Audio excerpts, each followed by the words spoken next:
Good morning, chat. Hello. Hope we're all doing well. I see a lot of bunny toasters. That usually means that everyone's doing well. How are we all? I didn't speak to you guys yesterday, so I obviously didn't. I want to know about your past couple of days. How's everyone been? I hope everyone is doing well. I have to do a little bit of research. I was just on my phone, and I have to quickly read something.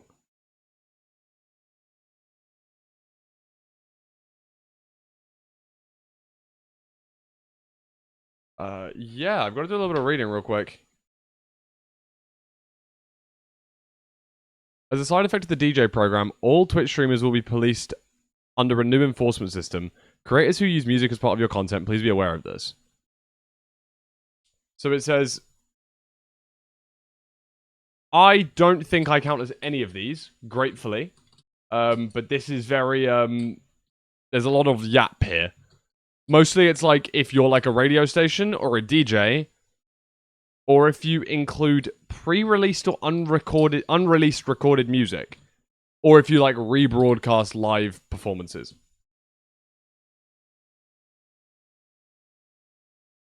Broadcast streams that include playback of an entire album of recorded music. Damn. So you can't do like... Wow. That's pretty crazy.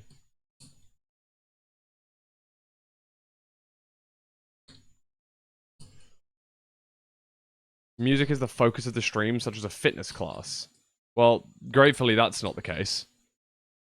Advertisements, promotions, or paid sponsored content that includes recorded music. Wow. Broadcast streams that use recorded music in karaoke or lip sync performances or audio request playback services. So, the bottom one, to me, reads as song requests are now, like, not going to be allowed. Is, like, what I'm thinking. Do you want me to do it, Hellion? I can change it. You want it as Ome? O-M-E? Do you need it as a capital E or no capital E?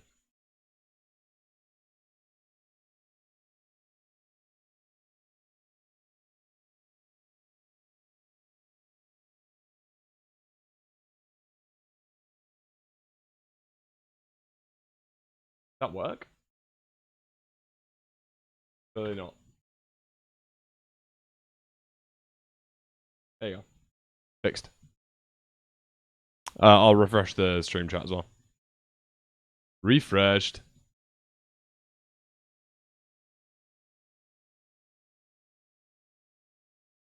But yeah, it looks a little bit nervy. I'm not a big fan of this. This new enforcement seems slightly more flexible than DMCA system and considers some context. That said, the last couple of years have basically been DMCA free due to what seemed to be a no war during peace negotiations agreement between the music industry and Twitch. It's unclear whether the second track audio workaround will remain viable. It's possible, but equally possible that it just wasn't enforced due to the above. Additional context, Twitch has largely removed that second track audio documentation from the Help articles. That is all to say, I don't know how strict or lenient this will be. We're all going to learn together in the coming months what this will look like. So if you do receive a warning in the coming months, please reach out and let me know. Additional details from Dan. Clarify, this does not change anything for other uses of music on the Twitch streams. We've already have a program where music right holders can notify us without acquiring a DMCA notification, which, as Zach points out, provides greater flexibility to the creator than a DMCA strike.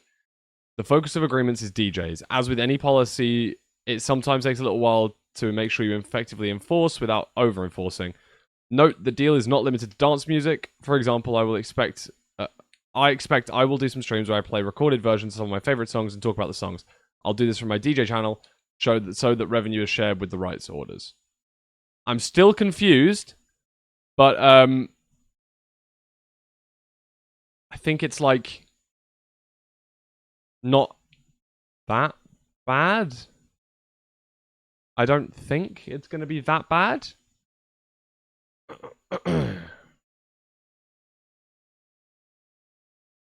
But that's just me reading into it. Like, I don't actually know the answer to that. Damn, it looks like I got lipstick on today, huh? My lips look red because of how yellow my top is. That's actually so interesting. Hey, Crafty Master Man. What's the topic of yappage? We're currently yapping about new Twitch rules.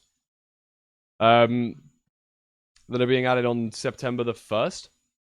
My take, it will mean less than people think. Yeah, I kind of think that's going to be the case. I mean, for people like Toby who do DJing, they need to make sure that they apply to the DJ program.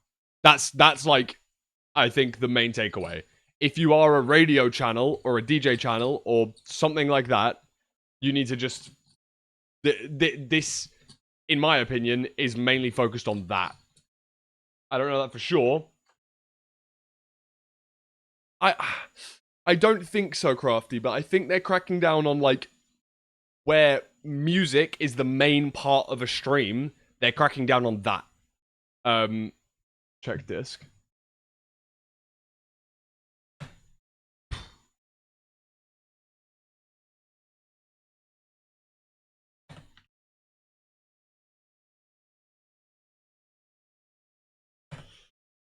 Had to quickly reply to Discord. Sorry, chat.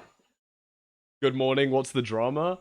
Well, yeah, this is the TLDR, in my opinion, I think, is that as long as you're not making music the main focus of your stream, which is what DJs are doing and what radio stations type things are doing, then you're probably fine. I don't think it's going to change anything to do with second track audio and stuff like that we've seen on Twitch for a very long while. You know, as everyone who's here can hear the music in the background right now, but when I upload it to a VOD channel, or when I put it on the VODs later, there won't be any music behind this. So, in my opinion, that's fine. But, still, very interesting. Still interesting and something that I need to keep an eye on, for sure. But something we haven't done today, as we do at the start of every stream, is the mcdle. And I didn't do it yesterday, and everyone's gonna get mad at me for not having done it yesterday. But I didn't. I was... Oh, dude, I was meant to bring out a smoothie with me, and I forgot to bring out my smoothie. Fuck.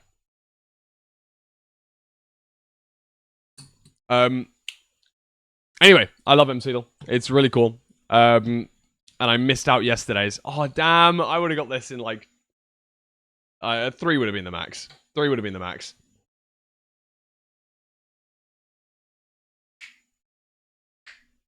Spent my day yesterday with MC Snapshot drama. Dude, I haven't played around with the new Minecraft Snapshot yet, but it looks good. I saw that you uploaded something... I don't know if it was your main channel or your second channel. Or have you just changed your profile picture recently? It was on my YouTube recommended. I was going to watch it later. I don't even know what the change is, but you were getting mad at Redstone. Something's changed, right? Yeah, Redstone scared. I'll if you don't mind, I'll watch it on stream if that's all right, Crafty. I'll because I don't know the drama, and I feel like I trust you to I'll trust you to explain it well in that video. My entire timeline looks the same. It's just minecart spinning in circles and then getting launched. Yeah, that looks cool. That looks cool. I quite like the fact that you can go spinny, spinny, spinny, whee! Oh, also, Max.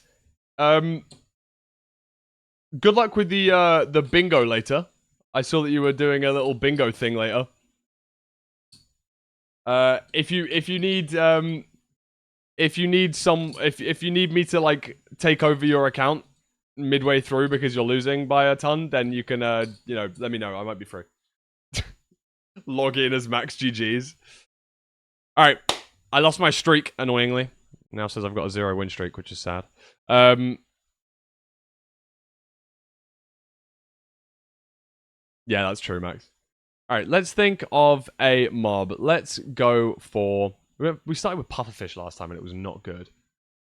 Hellion, thank you for the 10 watch streak. Ro, thank you for the 110. Someone had like a 55 earlier and it's not showed up in my notifications. Was it May? Did May have a watch streak earlier? Yeah, May had a 50 watch streak. And it just doesn't show up in my activity feed. That's so weird. Sorry, May. Thank you for the 50. Where am I? What am I doing? I want to switch these around because these are the wrong way around. Amazing. And let's go for...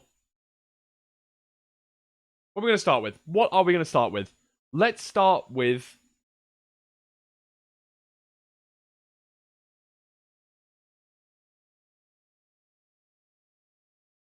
You know what? Just for Kai, we'll do a Strider. That was fucking useless. That was absolutely useless. Go Reds. Thank you for the 30 watch streak. Holy. Thank you very much, Goat. Mojang employee straight up told a Redstone, now just fix your stuff in one of their videos showing broken doors. Long day. Long day. Very long day.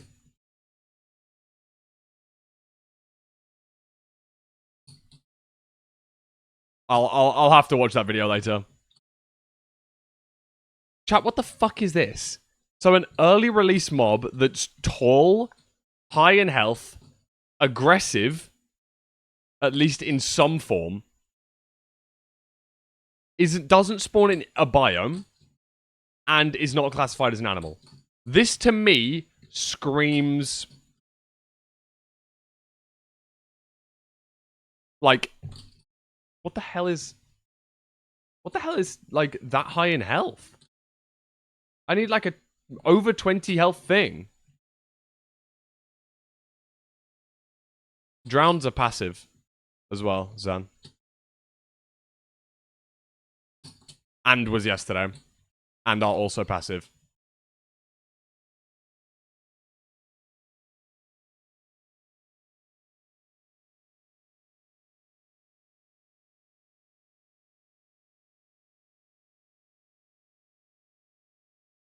Elder Guardian? In my head, it's got to be a boss, right? I mean, it could have been Giant, right? We had Giant the other day, which was tough. What is biome breeding jockey? It's the way that Striders can spawn. So, Striders spawn in biomes, as in they spawn only based in basalts and nether wastes, I want to say. You can spawn them by breeding them, and you can spawn them as a jockey, which is only technically when they're riding one another. But if you kill the bottom one, you've still got the top one. Iron Golem. Iron Golems are passive. What do they count as neutral?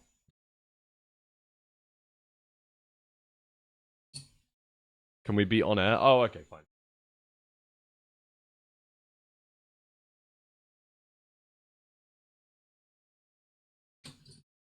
I'm gonna play this. This looks neat. It's really cool. I've got quite addicted to it. Yeah, I guess it could be a golem.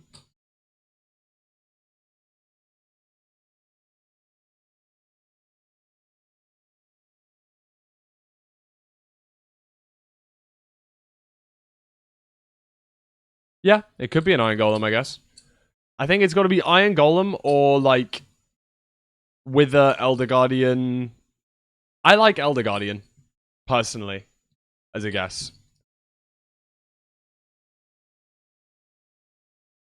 Because I think it's like, what, 1.10, 1.12, something like that?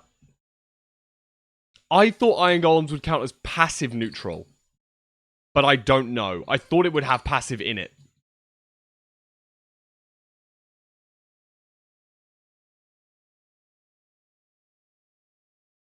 I'll go Wither. I don't think Wither's a bad guess. Because I fear that Elder Guardian might technically be animal aquatic, but I'm not sure.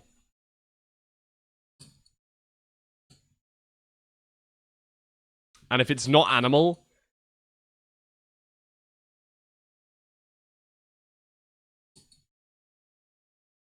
And let's say we find out it's less health than the Wither, we're able to say, okay, well, it's probably the Elder Guardian. And we're going to be able to find out. I think this guarantees us it in 3. I think this guarantees us it in at most 3. Shit.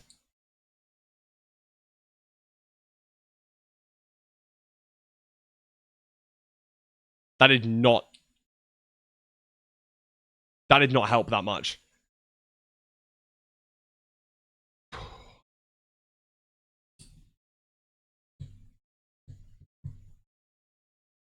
Like, I want to say Elder Guardian because I think it fits. Spawn would be structure. Classification would be aquatic. I don't know if it counts as a boss. I actually don't know if it counts as a boss. Could be one of the Illagers. No, but it could be a Ravager. Tins. Are Evokers 20 health?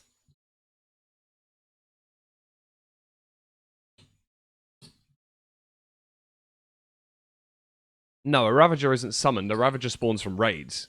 The spawn would be a raid versus a Wither you have to manually summon yourself.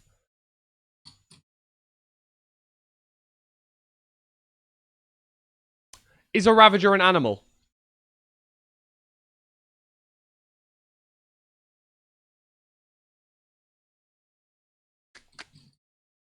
Yeah, I don't think Pillager's a 2-hit. No, a Raw Pillager is 20 health. But I think other type... I think like, Vindicator or Evoker or something like that might be more. Regular Guardian? I believe a regular Guardian has 20 health. And might be shorter than... I'm not sure. That's alright if you're new to this. I think I like Evoker. Pillager's 24 health. Oh, wow. Okay.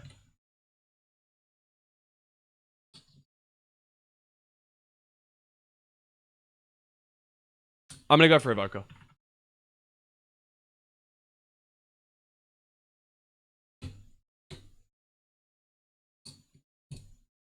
It's fucking ambiguous. This is so bullshit, man. Fuck's sake. So it's not a Pillager, it's not an Evoker, it's a Vindicator.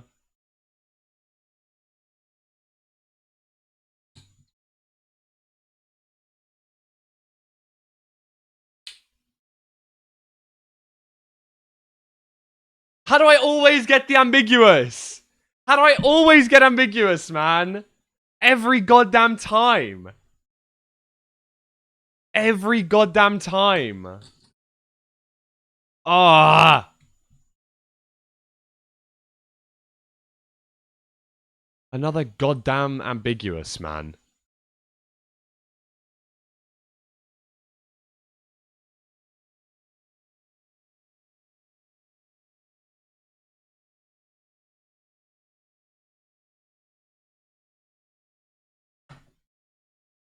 Alright, well, let's try and improve on the block.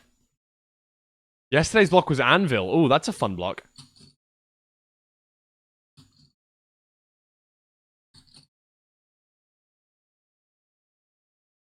Let's go for...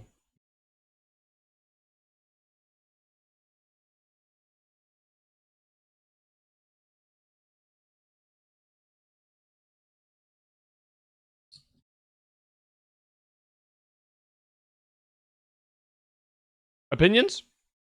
I like Grindstone. I'm gonna go for Grindstone.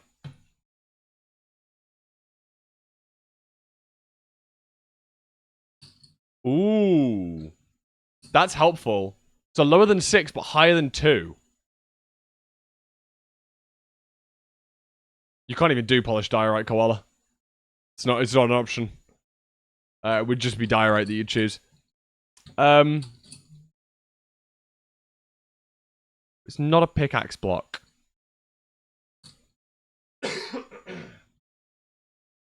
Hey, Zeph. Keep calling you Zeph, not Vin. Alu. Sorry.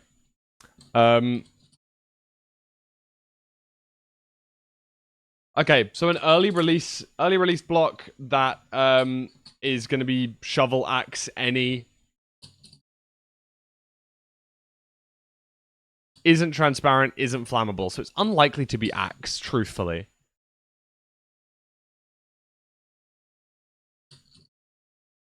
Blast resistance isn't that high, but hardness is that high. Yeah, non-flammable and before 114 rules out wood. Yeah, it feels like it shouldn't be a wood-based based block. So I'm not assuming axe, really.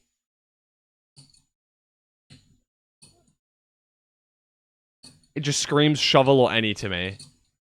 Just screams shovel or any. So I'm thinking of a hard shovel block. It's got to be an any block. I think it's got to be an any block that's hard, so you can't break it very quickly.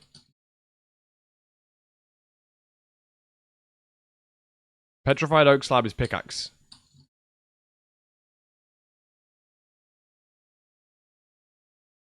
Any blocks are usually not hard, right? Yeah, I know.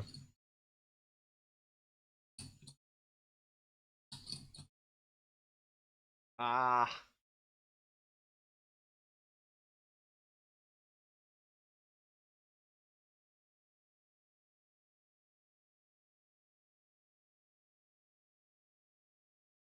How hard is just dirt? Yeah, like less than 1. Shulker box is faster with pick.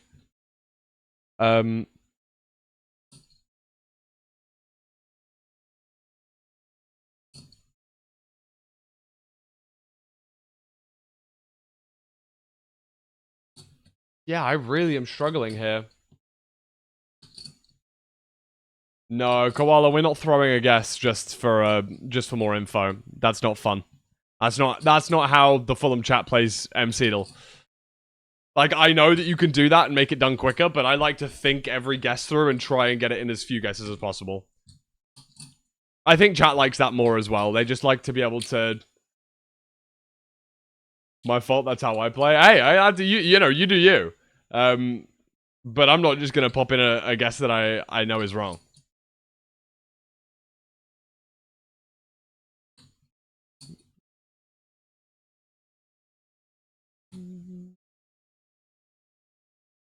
At least partially transparent. That's just not true.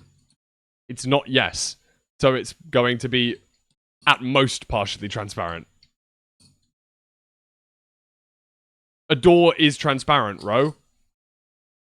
It says yes, transparent is wrong. So it can't be transparent. Maybe hay bale? Hay bales are almost certainly flammable.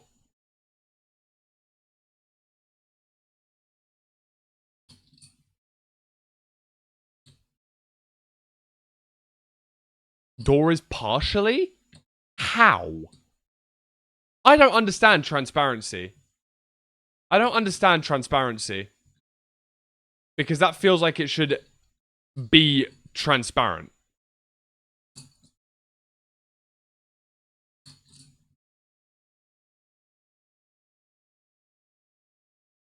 So yeah, what? It could be door, I guess, but I don't think it would be door. Wouldn't make sense for it to be door. I think it's less hard than a grindstone. Hey man, just wanted to wish you a happy birthday. Thank you so much. I really appreciate that. Really, really appreciate that, man. Happy birthday to you too.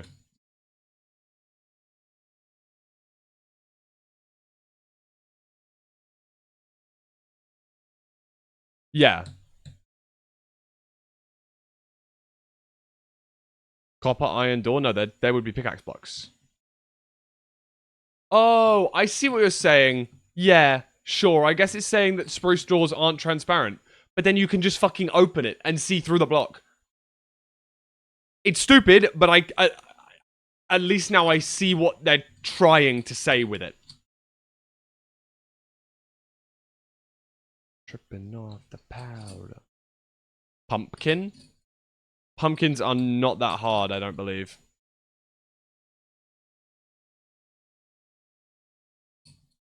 Motherfucker, we rolling.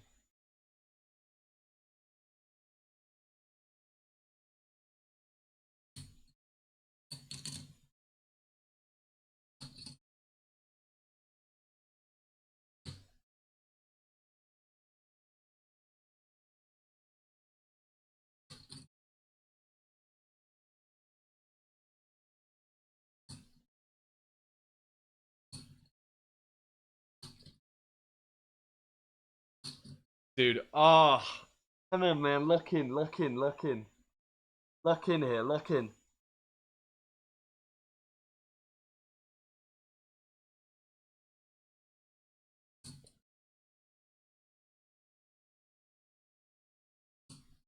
I don't think sponge is hard at all. You can insta-mine sponge. Honestly, I like chests. Chests are transparent, no?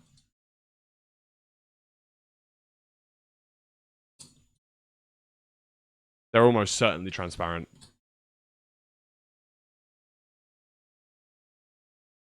Thought they were partial? I don't think they...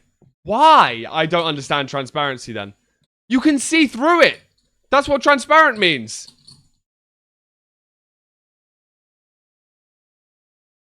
It can't be... It can't, like... A chest is transparent.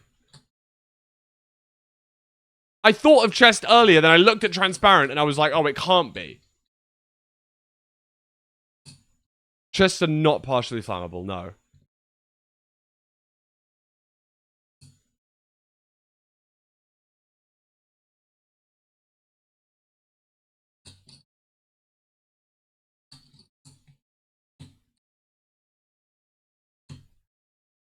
Semi-transparent means it passes through light, but you literally can't see through it. But you can see through a chest. It only takes 15/16ths of a block. God damn it, I'm killing this shit. I know damn well y'all feeling this shit. Yo, I owned it. Who you going home with? How you doing? I'm surviving.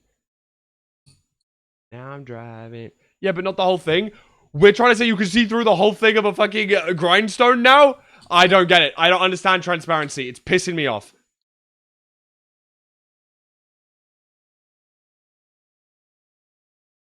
I think that a grindstone covers more than half of a block. And... yeah, that is transparent. Yeah, it could be door. It could be chest, I guess. If they're both partially transparent. In my head, I think...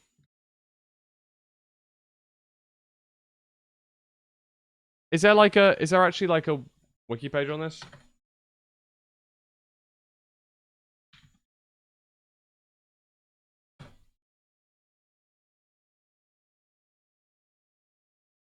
Opacity and its inverse transparency are properties of blocks which affect how the game renders it and other nearby blocks. Primary purpose of opacity is to tell the game engine if it needs to render other blocks behind that block. An opaque block completely obscures the view behind it, while a transparent block does not. Therefore, transparency applies not only to solid blocks like ice and glass, but also to blocks like cacti, stairs, chests, and single slabs, which are not considered full blocks. By this definition, transparency does not imply that a block is actually see-through, which is a quality of the item texture specified by the game or resource pack. Water that is completely surrounded by water or opaque blocks does not have a current. However, if one of the surrounding blocks is transparent, the water shows a downward current on its side. Opacity is independent of redstone conductivity and spawnability for full blocks, although they often coincide. A slime block is partially light transparent and has a see-through texture, but still conducts redstone power and allows mob spawning on top. So you're telling me that it just matters as to whether the game thinks that it needs to render blocks behind that block.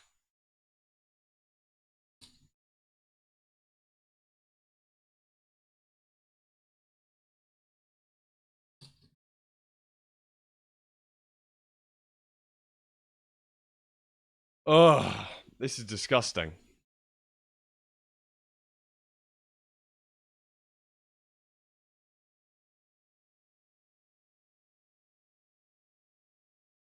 This is truly disgusting.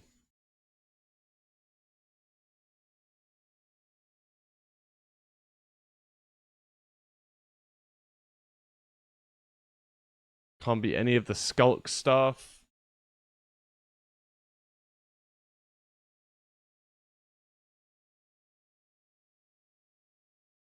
I know, and maybe chest is partial, so maybe it's just chest. But I just think it's fucking stupid. Personally. If that is the case. But, I'll put it in. Well done, guys. I don't understand how a block can be partially transparent. I just don't get it.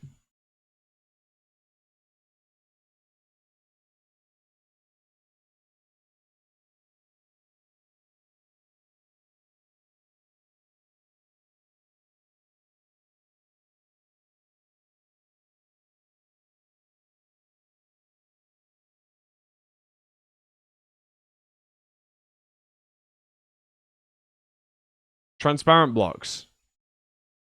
So these are full block solids. These are non-full block solids.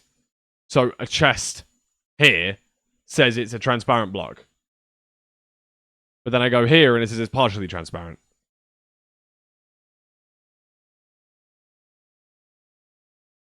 So we've got chest and like chorus plant in the same thing. What's an ender chest? So an ender chest is entirely transparent.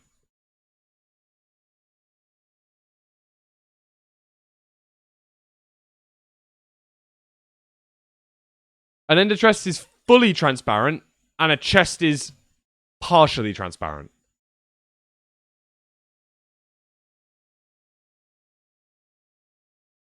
What's a trap chest? Just for the sake of it. We are trolling.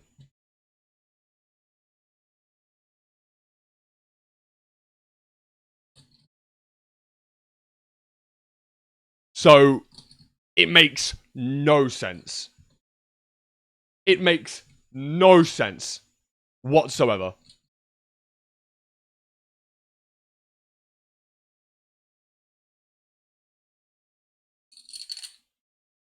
How can a trap chest be the exact same thing as a normal chest,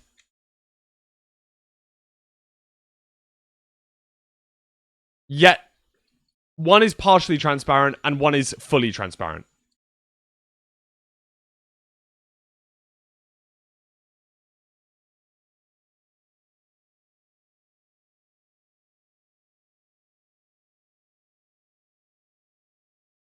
A chest cannot be opened if there is an opaque block above it. Solid faces do not prevent chests from opening, so the lid of the chest can phase through blocks such as bottom half slabs and transparent full cubes like glass and ice. Because chests themselves are functionally transparent, two chests can be stacked on top of each other while allowing the lower chest to be opened.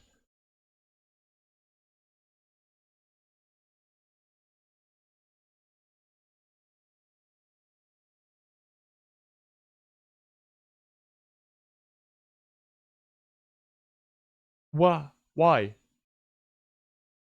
I don't get it. I do not understand why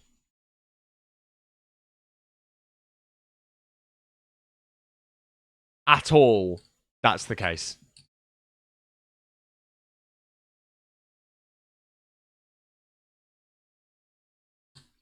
This is horrid.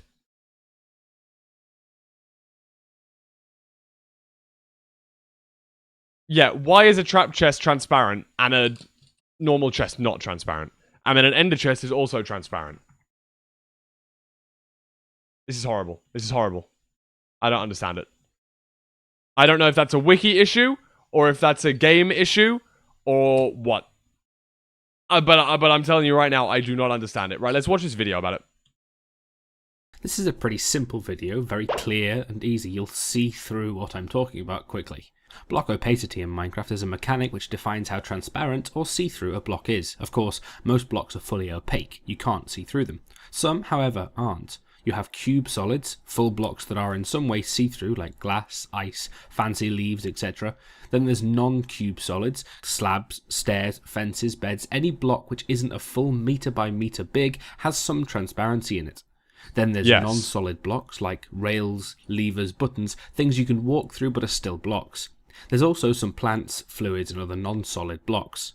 Transparent blocks act differently to opaque blocks. A transparent block over a chest will still allow it to open, but you can't attach torches or other fixtures onto a transparent block. Most transparent blocks will reduce light level by 1, with some exceptions. Glass and carpet don't reduce it at all, and water and ice reduce it by 2. Click up here for the video on you, the player, and up here. Cool. Thank you. Very, very old Minecraft Spotlight. I very much appreciate that. Thank you for the 10-year ago video, because it kind of helped a little bit.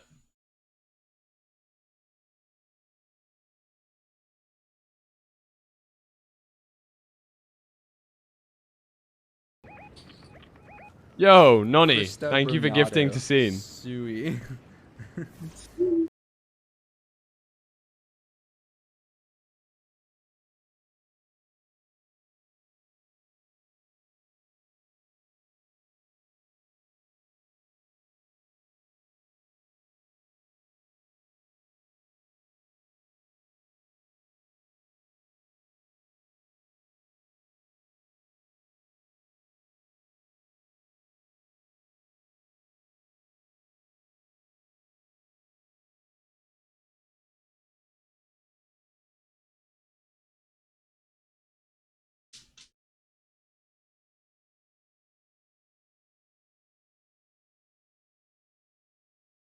There you go.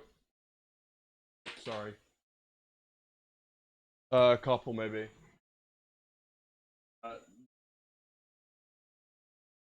Right. Sorry about that. Had to speak to my mum. Yeah, I hate transparency in blocks and Minecraft. It makes no sense at all. So, great. So fucking stupid.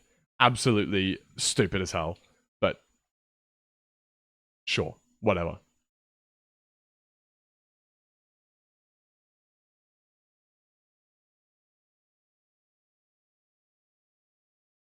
Translucency is a concept very closely related to transparency. Blocks, items, and entities and other game elements said to be translucent allow for vision to pass through them partially but not fully.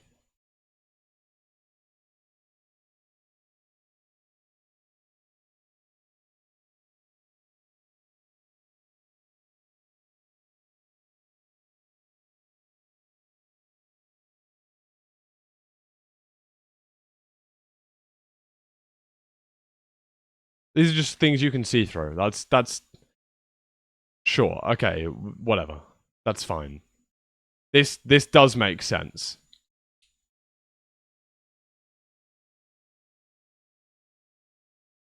Bro, this needs a full I might do like a deep dive into transparency and upload it on the second channel. Can we see the end tree farm page?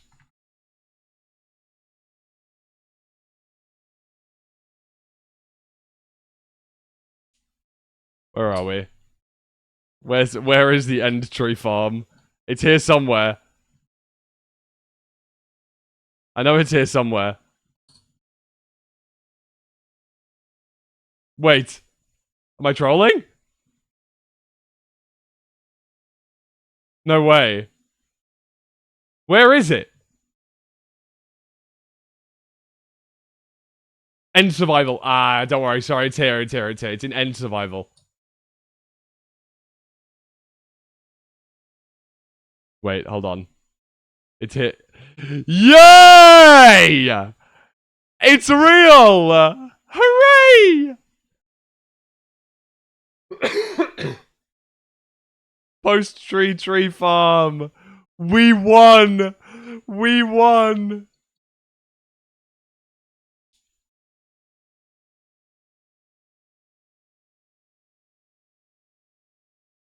It's just, yeah, it's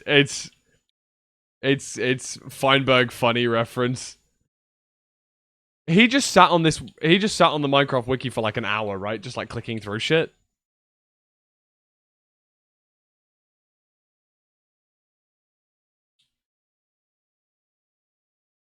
I miss Feinberg funny.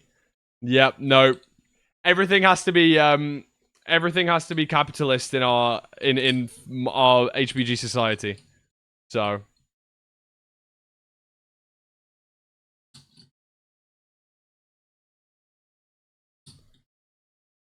can't even have Feinberg funny because of broke.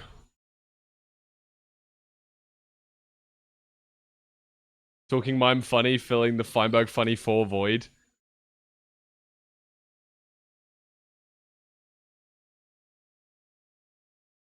Did you just read woke as broke? No. Me and Ruth just had the same idea. Also, hey Ruth, hope you're good. Talking Mime Funny second video. I haven't watched Talking Mime Funny second video actually yet. I saw it came out yesterday, and I need to I need to go watch it. Jesus fucking Christ. 200 subs already on the Talking Mime Funny channel. Oh wait, we haven't done the let's log back in. Let's do the item real quick. Happy birthday, Daya! Hello, happy birthday! Hope you have a great day.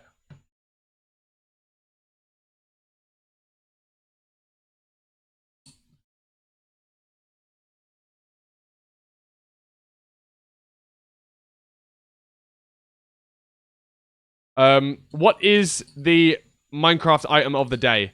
Chat. What can it be? I am going to go with, as a very early guess, we're going to go for a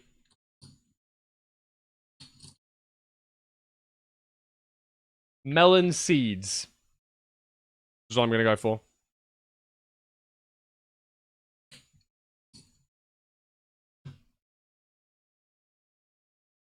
Shit. Not the best, not the best guess. Ooh. Not renewable. Or at least, at most partially renewable. Lower usage and lower source count.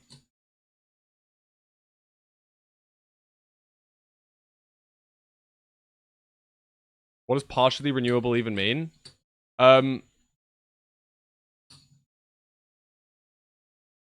Certain things aren't renewable. Like netherite shovels are not renewable. But if I type in shovel, the rest of them are renewable.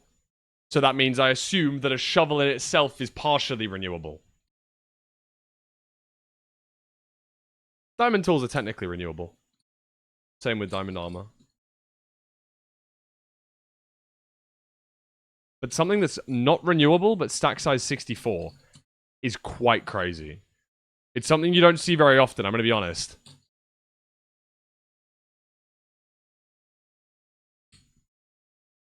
Like, I'm pretty surprised about that. How are diamonds renewable? I never said diamonds. Diamond tools and diamond armor are renewable because of trading. Raw copper. I like the raw items because the raw ores are non-renewable. I like that. I don't hate that at all. The raw stuff is not renewable. Obviously, they were 117.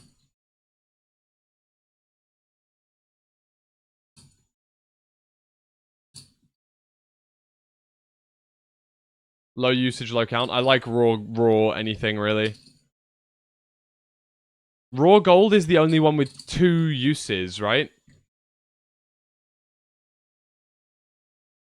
Raw gold is smelting and then piglin distraction. But the other 2 just have 1 use. So I think it's better to guess one that has 1 use, because then it will give me the ambiguous, or it will say there's more uses and then I guess gold. However, if we guess gold and it says less uses, then we still don't know the answer between the 2.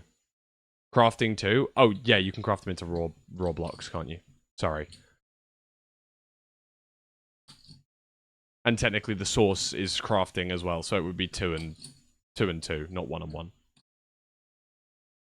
No raw gold block? Yeah, there's raw gold blocks. Raw gold blocks, raw copper blocks, raw iron blocks. Is there a raw gold block? I'm pretty convinced there's a raw gold block. I don't think it's gold. That's my take. I'm gonna go copper.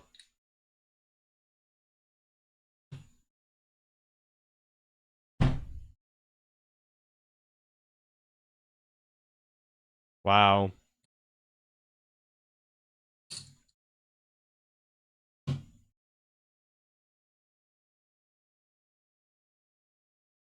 So bullshit, man.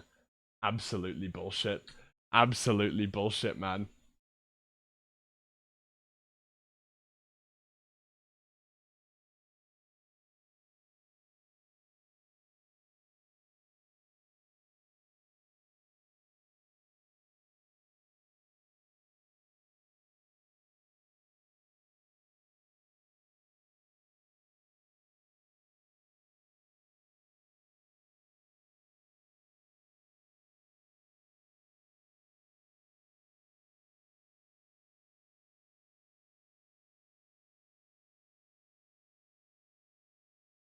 Ugh. This was such an annoying day. Today was just such an annoying day, bro. I did not enjoy the mcdle today. I'm gonna be deadly serious. I did not enjoy the mcdle today. If you guys enjoyed that, you're crazy. Right, can we watch the Talking I'm Funny video now, please?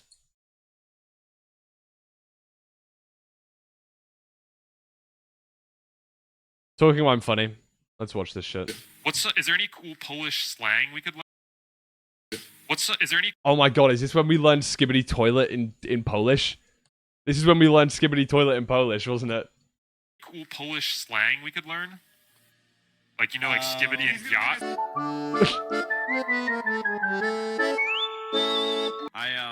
I heard, you're a Destiny 2 player. I used to be. What are you? Are you a speedrunner in Destiny or what? Yeah. I hate that game! What? I don't know what I would have done. Because then the next run would have been at 3 and I would have been oh my god, there's a ghost. Oh, it's open again. There's a ghost! I'm literally looking at it. We just gotta make sure we hold W really well. Next one. Yeah. Did you know that if you sprint and jump, you go faster? It's a pretty big deal. On time? We're actually 10 minutes late. It's a crazy thing, but it feels like we're on time. This is how Real. Trust me, it does. Trust me, it does. You have no idea how... We were just warming up, bro. Chill. Yeah. Huh? I want this allowed.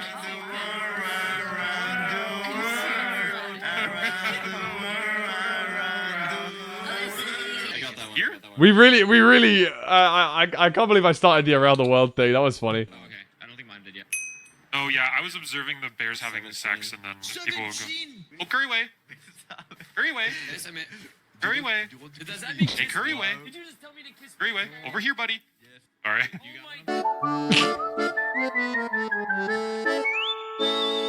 To arrive at each safe zone as quickly as possible. I need some 3+1s. Excuse me. Literally, a 3+1 would eliminate 10 people on the spot. It would take them 10 minutes at the jump. None of us are dropping, is the thing. And it also Group it up. might not be worth it to save someone who drops. I'm not saving him. Yeah, we banned on that whole sprint live. I'm just gonna S-tap, I'll be honest. For real, bro. That parkour grind. No way. No other might way. actually be the play too, honestly. Yeah. Mobs are Didn't they find out how to Hey, for real. how to preserve your sprint while traveling super fast still? You got this. You got this. I believe in you.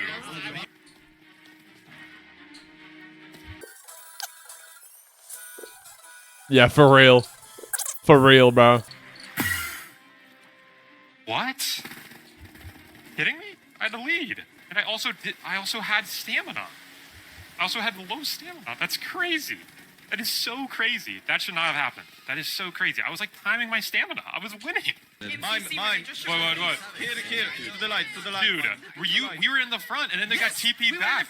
And they TP'd us. That was so messed up, man. We were crushing. This was like the one thing that happened in this Twitch Rivals that no one really actually got mad about, because no one actually realized that Mime and Matt were going the wrong fucking way. There was a hole that everyone was intended to go down, and everyone just went like around it and went further. Like, why is the map... Why can you go further in the map on the top when you're meant to go down the hole? Sure, if you have like a little bit past and then there's like a big wall that's like, no, you can't go here, maybe you'll go, oh, actually we're meant to go down that hole. But no one realized, so all they did was like, oh, fuck it, let's just TP everyone on us right now. Snap decision, snap choice, and actually it worked really well. Because even though you had a couple of people going, oh, we were winning, they were winning by going the wrong way. So actually, in reality, they were losing. They asked losing. So there was so much more to be mad about. Yeah, I mean, equally, I guess it's the fact that only like 5 people got eliminated, or like 3 people got eliminated that round. So none of those people really had any problem anyway, so that's also a benefit. Did you guys find a method to get around the mob? Is that what you're... We just walked. I mean, we just ran around it. I just was like, the hand's forced. We're just not taking fall damage. Yeah, dude, imagine I just get eliminated off that. It's just, I just die. Splat, and I'm just out. So you need sprint for that, and monsters. You should just, like, you should just edge yourself. Huh? That's weird. Why did it make that noise? Because if you just miss a parkour jump, this is really bad. It's not like they're gonna... How? Bro. I totally missed that. I should have died. I 100% should have died. Mime. Oh my god. Don't fuck with me. He got rocked. Dude, fine. Did he do purple? He got rocked. Yes, that's crazy. Dude, every fucking event that has voice proximity chat mod just is 10 times better. Like, there's no reason not to have it in your event. Daya, thank you for the 15 stream streak, by the way. I must have missed that. Happy birthday. I hope you're having a good one. I fucking love this shit, man. Like, it's so good. He warped. Yes! Very way. Did you get dropped at all? I've never been dropped. I'm untouchable. Dude, I got jump scared. Silver, did you squeal? He made it bubbly. He's over there. Yeah. Wow, you're in the darkness. Yeah, no one's gonna mess with us. Fuck. What's up, Fruit? What sound does a squid make? I need to have a mental breakdown to lose in this game. Oh, wow. We're done. Go ahead. Nice. Yo, 1-2. Those my boys. Those my boys. Your name's Eggsy. You're literally made for finding eggs. Yeah, and I'm having trouble finding the last one. You have 19? Yeah. Oh my god, you are good. Wait, what was the next game? Dude, I've blocked this entire week out of my fucking memory now because of how much trauma it gave me. And how much fear and worry this shit actually forced my hand, bro. Like, ugh. The farm game? Oh, yeah, true. What you doing? Why are you escaping me, Mime? What you doing? I'm gonna Mine's getting chased. I'm gonna eat your... Catch his ankles. Your clown mom. Catch these ankles.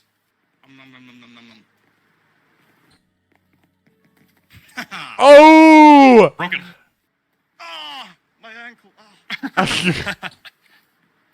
Hey, are you okay, man? Are you okay, bro? You okay? Are you good? You're it. Yeah, there's one in here. Wait, seriously? Dude, he's trying. It's always fucking Dude, I don't even remember doing that. That's fucking crazy. I cannot remember. I don't even remember doing that. There's one in here. Wait, seriously? Dude, he's trying. It's always fucking I'm actually the funniest motherfucker to exist. Yeah, there's one in here. Wait, seriously? Dude, he's trying. It's always fucking Whoever you are, I'm gonna find you. His name's Fulham. His name's Lewis Fulham. What the fuck? What the fuck? Mime is fucking baiting me out. Why would you do that? You're so rude. Actually, most rude behavior. No. His full name. His address. He lives in the Queen's Castle. I live in the Queen's Castle. He lives in the Queen's Castle. That's real. That's my house, guys. Do not pull up. I'm not your friend. Do not pull up, please. Guys, do not pull up.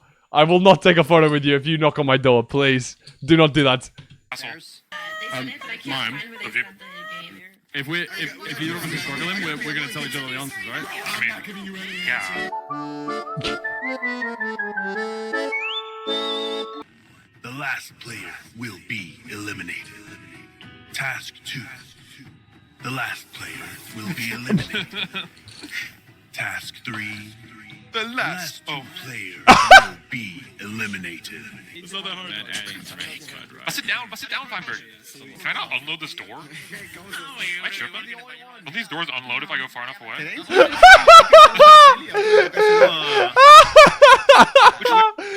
Bro, this fucking guy, man. This fucking guy. Where do we want to go off spawn?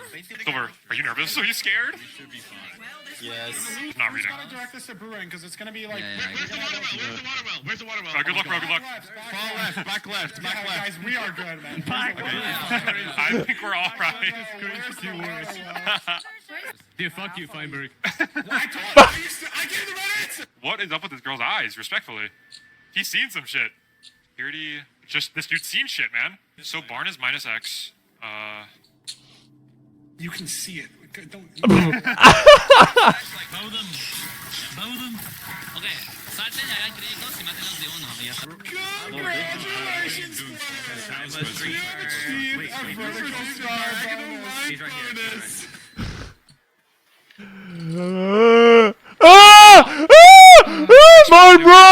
Run! Expert maneuver, just a smooth maneuver. Am I right? Am I right?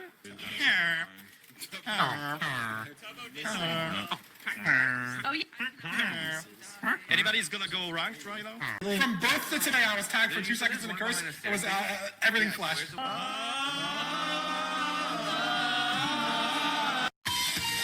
Bonus. No, Rain, Emerald, what's going on? What's happening? Hit the button. Hit any button. I'm reading. Oh, Rain, you're getting broke next turn. Yeah. You better beat Silver in this Silver's minigame. gonna fucking shoot you. You better hope you win the minigame and get the fuck out of there. Wait, what does that mean? What are you talking about? He just Silver has picked a up a shotgun, shotgun. so he can just fucking kill you. Dude, what the F are the balls? What I've been saying, bro. Yes! That's movement, baby! That's movement! That's crazy. Fall Guys tech, bro. You're pissed. How do you do that? You paused the game and got there first? What do you mean? I used the thing to boost me. Are you dumb? Are you dumb? You've never played Fall Guys. You never played at a high level. You never played Fall Guys at a high level. Of course I've played Fall Guys. Never played Fall Guys at a high level like me. Ooh, you don't know what I'm made of. You don't know what I'm made of. It costs 40? Who said 20? Who was gonna That was fucking Silver, that idiot. Oh my. I said 30. Dude, W bonus. W bonus clips. 20? 30? I don't know. Fulham went to sleep? Yeah, bro. I do not. I'm never invited to the pummel party sessions always because I'm fucking asleep. They always just run them at like 4 a.m. for me. 5 a.m. I'm like, why the fuck would you do that? That's just rude. Respectfully, you just hate me. You actually just hate me at this point. Like, fuck you. Oh wait, that's What sick. the fuck does that mean? No, he got another item. That's actually kind of sick. Oh, he rolled a 0. Yeah, but now you can drop him. No. Oh No. right. That's why. No. No, No, that's Silver, please, please, actually don't. Actually don't. This is my first time. Oh, I was sick of this, man. He should just not fall. Like, it's just. Just shut up. I don't want to hear it.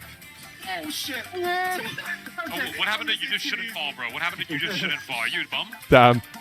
Wrecking Ball Silver if you want. What does it do? If it just does damage. Mine, because mine's in first. No, but you hate Silver. I'm dropping.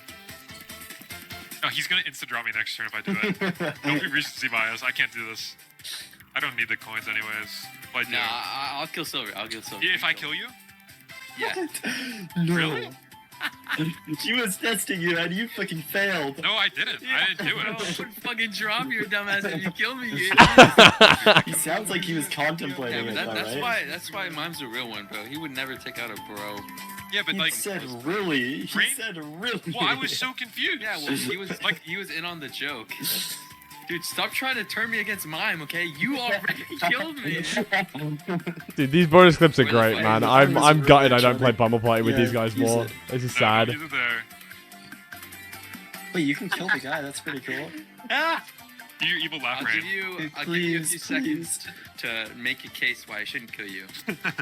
Okay. Tonight, later. Oh! must be used to Shit. claim more real estate. This guy's a businessman. I'm a horse. Oh, sorry. I don't care. I don't care. This is fucked up. You totally care. We know you care. W mustard. We're all working together to fuck Silver Surely up. we get some. Surely we get some action here. Nah, me and Mustard are chill. We got that. Right, Joe? Right, bro? Oh, that's unfortunate. Oh, Whoa! that shit reached for me, dude. And we chill, right? Fucking like. We're chill. We're chill. It still does I'd damage. rather have a one shot. I'm fucking locking in. Wait, how do you go up and down? What Shit. the? Oh my god, you figured it out. Good job. Brain, Oh you are dog water at this, man. It's over. It's over. No. It's not over. It is not Come on, Rain. over. It'll Oh, it's fucking over. Oh my god. W talking mime funny. Everyone go drop it a like. Everyone say well done talking mime funny. Thank you. Talking mime funny. Why the hell did we time out tins? What was that? What was that for? This is so sad. Oh, misclick. Oh, okay. Okay, now I feel bad. Sorry.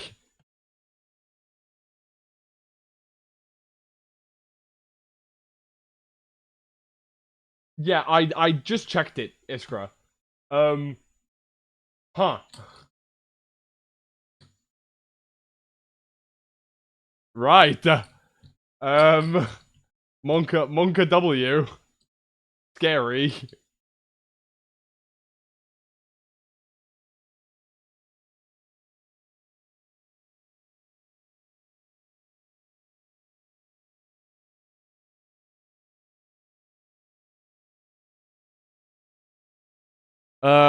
Okay, wait. Which video did I want to watch? There's a video that I want to watch. It is this one. Hold on. This was in my recommended the other day, and I kind of wanted to watch this. I think it might be a bit rage bait, but I'm going to let it slide. Hey, I don't know if you knew. But from a semi-small YouTuber, like my size YouTuber, and I think that it looks like it could be a cool video. They also do some it's super interesting. So I watched the first like 30 seconds of this for complete transparency. I have watched a little bit of it. But I wanted to like watch it here. Hey, I don't know if you knew, but there's this new item called the slime ball. It was just added in a recent update. It's very useful for making things like leads and magma cream. With utility like that, you might be wondering how you could acquire one of these slime balls. First of all, these two don't count, and if you think they do, stop lying to yourself. I need a bunch of slime balls, so I have 3 options. First, I can just try to find a randomly generated slime chunk, but there's no way to know. Okay, this was uploaded 5 months ago. I have to take that into account. So I will where they are in let game, it slide. So I just have to clear out an area underground and hope I get lucky. I think I'll stop here. Okay, maybe one more chunk. Light it all up, gate off each chunk, and then I'll wait for a slime to spawn. I'll wait for a slime to spawn. I'll wait for but I got unlucky, and that time is just gone now. Yay! This option sucks. I just put in a ton of time and effort, and I got nothing at all. And even if I actually found a slime chunk, I would have to, you know, actually build the slime farm. It is kind of interesting this is a case, but Another option is I could look for a swamp biome. So I'll just sacrifice a lamb to tiny eggs, throw salt over my left shoulder, put on a long album, and start walking. And walking. And walking. Until... Holy fish! Holy fish! We found it! Holy fish! We found it! We found one! And I mean, I agree with this, but there's so many faster ways to find a slime chunk, a swamp in general.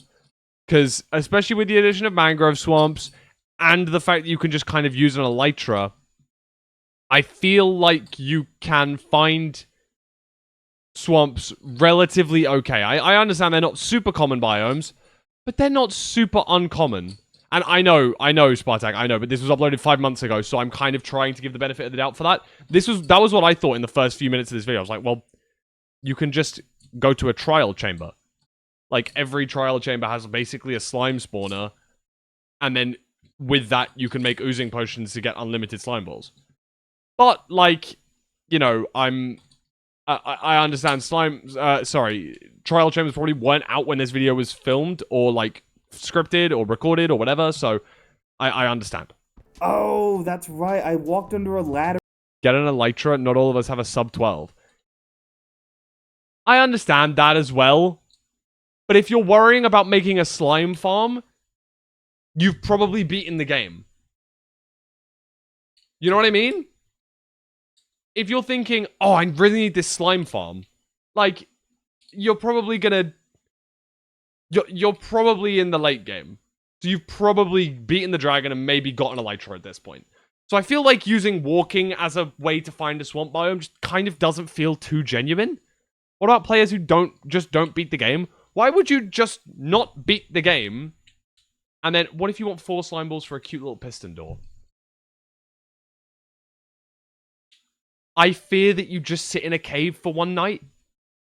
Like, I feel like with the new cave generation, there are enough hollowed out chunks that without knowing where a slime chunk is, you will get a slime to spawn. And you will probably get enough slime balls by just waiting and doing that.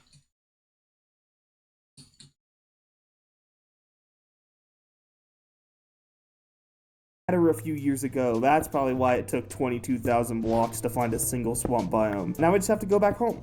Guess I'll listen to Life of Pablo again. The point is that this option also sucks. I did nothing other than just listen to this mid-album for more than an hour and was really close to just giving up. And I did get a couple slime balls, but I'll still have to make the actual slime farm. Or you have option 3. If you don't know what chunk base is, you give this website the seed of your world, and they give you a map of every piece of information you could possibly want to know about that world. So I just type /seed, go to chunk base, look for the color of the swamp biome, that's a Tahitian treat if I recall, another portal over there, and I'm done. Which one would you do? Yeah, like, these kinda are the 3 options. Because I understand that they're using a slime farm as like as an option here. But the fact of the matter is, this is true for everything. If you need, let's say, to find an outpost or something, you either go exploring, look for an outpost, or you sit and wait for a wandering patrol, or you use chunk base. Or, you know what I mean? Like, there's multiple different things. So I don't want to just use slime as the only option for this. But trial chambers do fix both of those issues, actually. Be that slime or be that ominous bottles. Which I do think makes quite a big difference. But, in my opinion, the exploration part of Minecraft is probably what makes it so good. And I think that chunk base does remove quite a bit of fun of that. I'm not going to gatekeep how you or anyone else plays Minecraft. If you want to fucking use chunk base because you've got a seed and you want to find out where your slime chunks are going to be or where your swamps are going to be my guest. I'm not going to stop anyone from doing that. In my opinion, if I was on a survival world and I wanted to make a slime farm, I'd look for a swamp.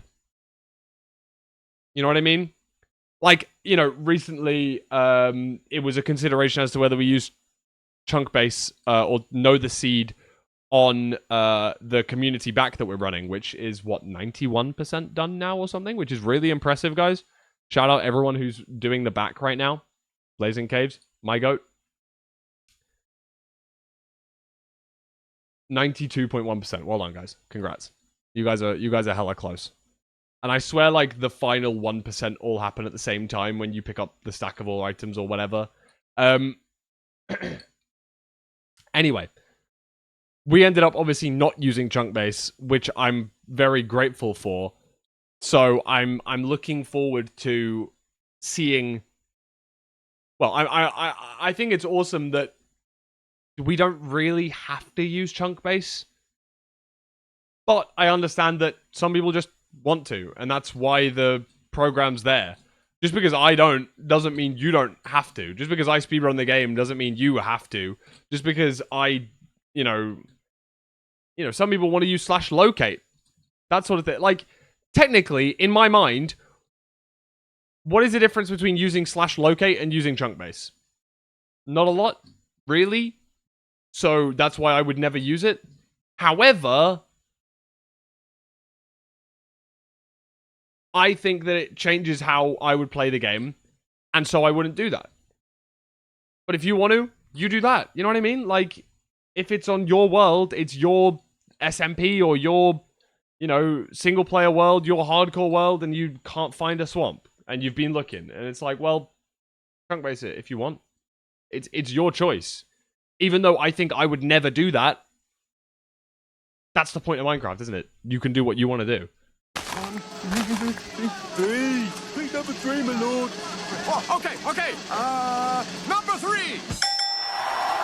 Okay, well, I usually pick the third option, and I'm definitely not alone in that. I mean, just look up how to get slime balls on YouTube. Your way is to find a slime chunk. You can do it by yourself, but I recommend to use chunk bait. Take a while. You may have to make the tunnel longer or walk down the tunnel quite a bit before a slime spawns. One way to find a slime chunk if you're having problems is to use the chunkbase.com website. Now what is a slime chunk and how do you find it? Well, for that we want to use chunkbase.com, then go down to the seed map and zoom in on the area we're wanting to look at, and it'll show us the slime chunks. I mean, it makes sense. Chunkbase is the only practical option. This is the chunkbase problem. Finding things in Minecraft is so terribly inefficient that this single external website is the default for many survival players.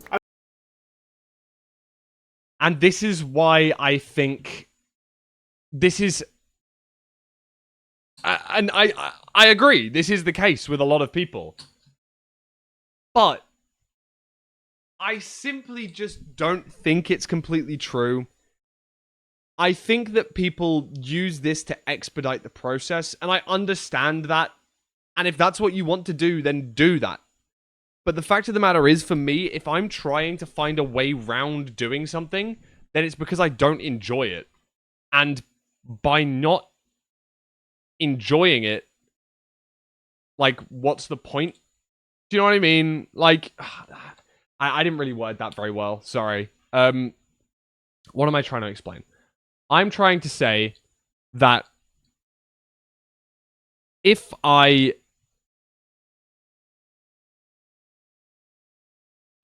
was to use chunk base to make a slime farm, it means that I don't enjoy the process of finding the place to put that slime farm, and like I'm trying to skip over something, thanks, which I don't particularly, that like makes, it's like half the battle and you're skipping it.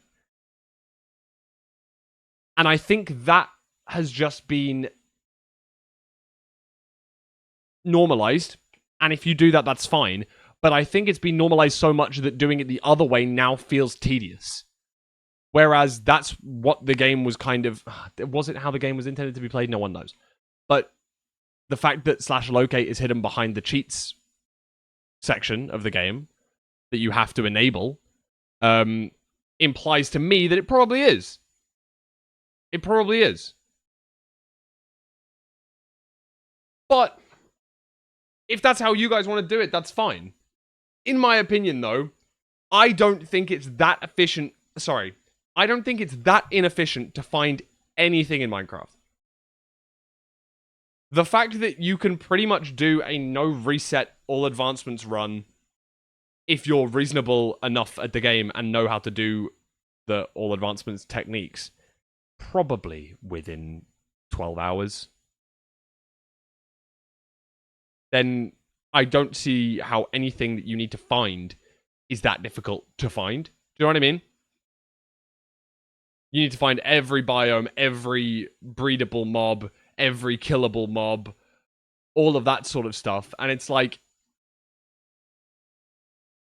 if Feinberg's able to do that in 2 hours, the average player could probably do it on a world in 12. Find every biome, find every mob, find every... all of that stuff. It's like, is there ever anything that if you don't put a little bit of time into, you can't do? And I understand that this creator has already said that. I'm not at all saying anything that, like, about this creator, because 100% that is literally what they've said, right? Like, it took them an hour and 12 to do this.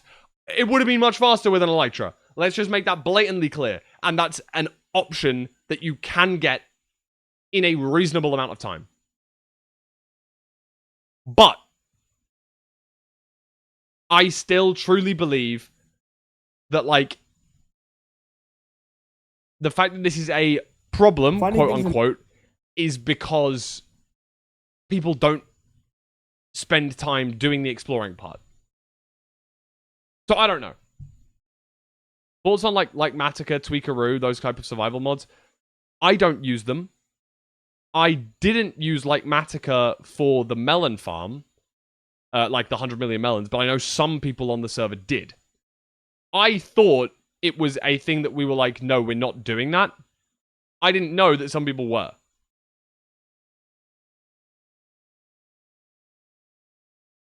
It's an artificially generated, like, you know, an artificial challenge that I've come up with.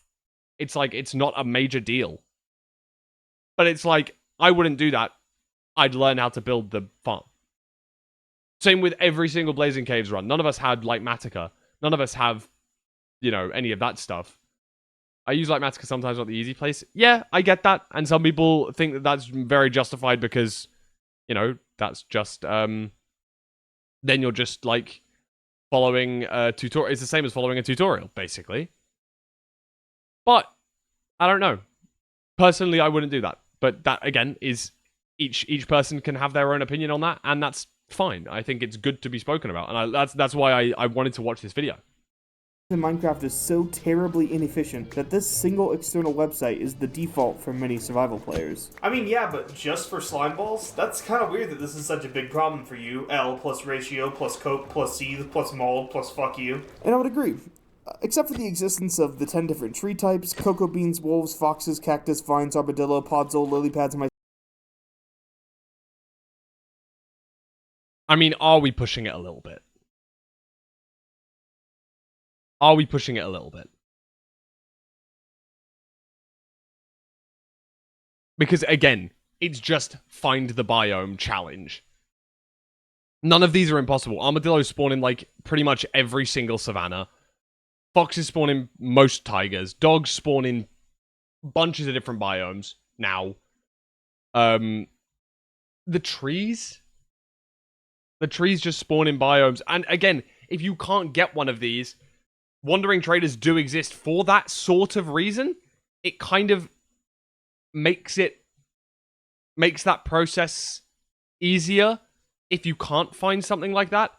Vines is what is a horrible example because they're in like every lush cave, which is like a third of the underground world, basically. Different tree types: cocoa beans, wolves, foxes, cactus, vines, armadillo, podzol, lily pads, mycelium, kelp. Also, Podzol's generatable and renewable from the taiga trees. Coral, sea pickles, frogs. Kelp! Wolves, foxes, cactus, vines, armadillo, podzol, lily pads, mycelium, kelp, coral. Are we struggling to find kelp? You've had to use chunk base to find kelp? Brother! They're in every ocean.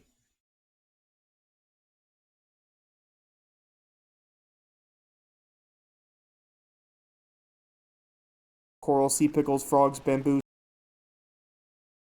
Bamboo generating so many spots as well, man. Tall flowers, skulk blocks, nether.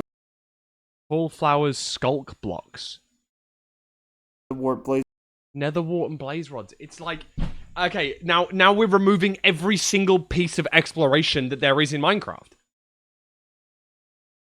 We literally had the ragebait video about exploration in Minecraft and how it's too bad because it's not that there's not enough stuff to find. This is the opposite.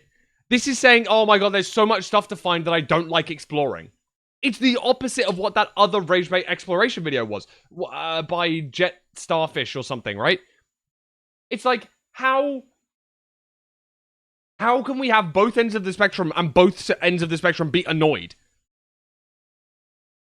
Well, actually, politics probably says that's much easier done than said.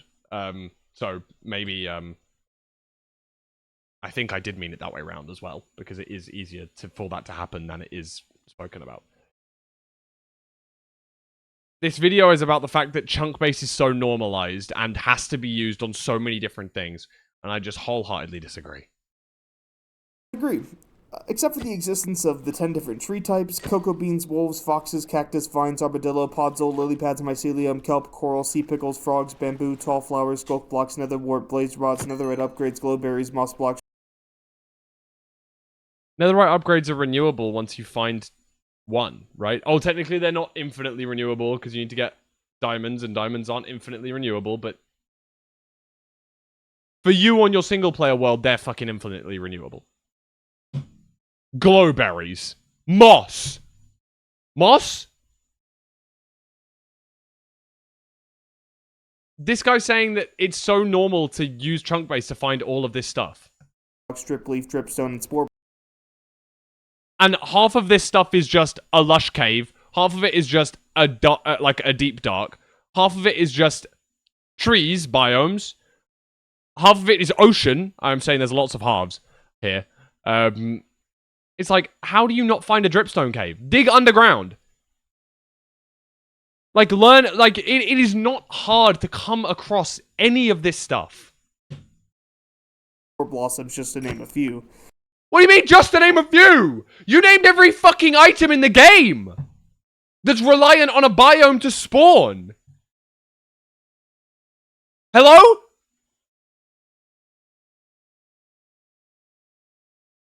Like, am I trolling here?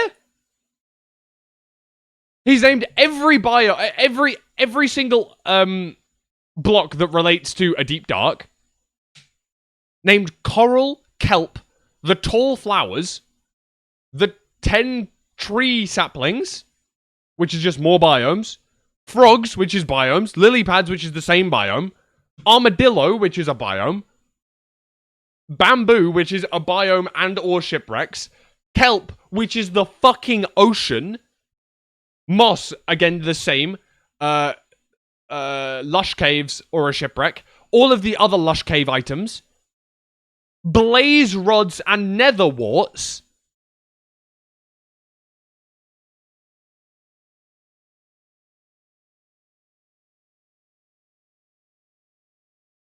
It's like coral and mycelium is the only items I can see his point for. I mean, even coral's not that bad to find. When you find an ocean you boat around for a while, you'll probably find a warm ocean. Mycelium? Sure. Everyone understands that that's quite a difficult block to come across. Same with, you know, if you want to breed mushrooms. We understand how difficult that is. Or pandas. And we understand how difficult they are. But it's like, Billy Where's Jammies, you said it. You said what I was thinking there, really. It's like, this is, in my mind now, an inherent part of survival. If there's one specific thing, like, fuck, man, I feel like I've been traveling for hours. I've found basically every biome, but I don't know where a mushroom island is. And it's your survival world, and you want to look it up. Be my fucking guest. Please do that. If that's going to make you enjoy the game more, do it. And if it makes you enjoy the game more to look up all of this shit, do it. Of course. That's what Minecraft's for. Enjoying the game. But I don't understand how someone could enjoy the game while basically looking up every single possible item that you might need to explore for.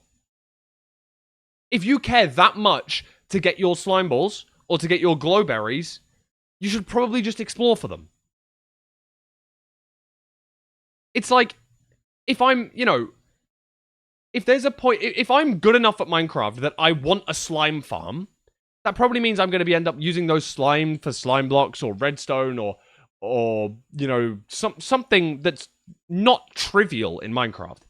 If you're building a slime farm, you should be able, like, that means that there's something afterwards you want to use those slime balls for. That means that there's like a next step, meaning you are enjoying the game of Minecraft and you've got a goal. One of the goals should probably be to, like, look for it. Like, and again, I get it. The likelihood is this probably isn't a concept that's like, all of these are things that I can't find. It might be that bro can't just hasn't found a cherry blossom biome in his world.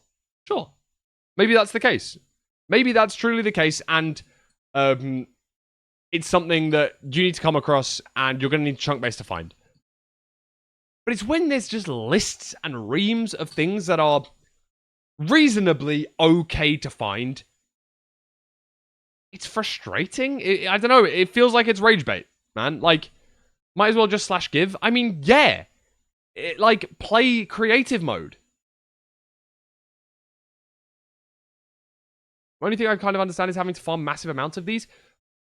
But why would you torment yourself for that without either A, making a farm for them, or B, just choosing a different direction to go? Like, sure, if you're doing a challenge, which is like, oh, I need to get 100 million coral fan in 100 Minecraft days. It's like, sure. Then you need to find a fucking coral biome and you've got to farm up a bunch of them. Good luck. Enjoy. But you're the one that's setting yourself that goal. No one else is making you do this. If you need a bunch of frog lights for a build, you're the one that's building it. You're the one that sets yourself that goal. You're the one that needs to find the frogs. And, the issue is always starting with you. And sure, some things are quote-unquote required, right? Like, maybe you need slime balls for leads. Sure, yeah. And I understand slime balls have kind of been fixed in their rarity due to trial chambers. But all of the stuff that you showed on screen here, and the fact that also just to name a few is on there, I personally think that this just isn't true. If you aren't willing to go out and find these things, or at least explore a little bit to find the majority of the things on this screen, then you probably just don't enjoy Minecraft. That's it.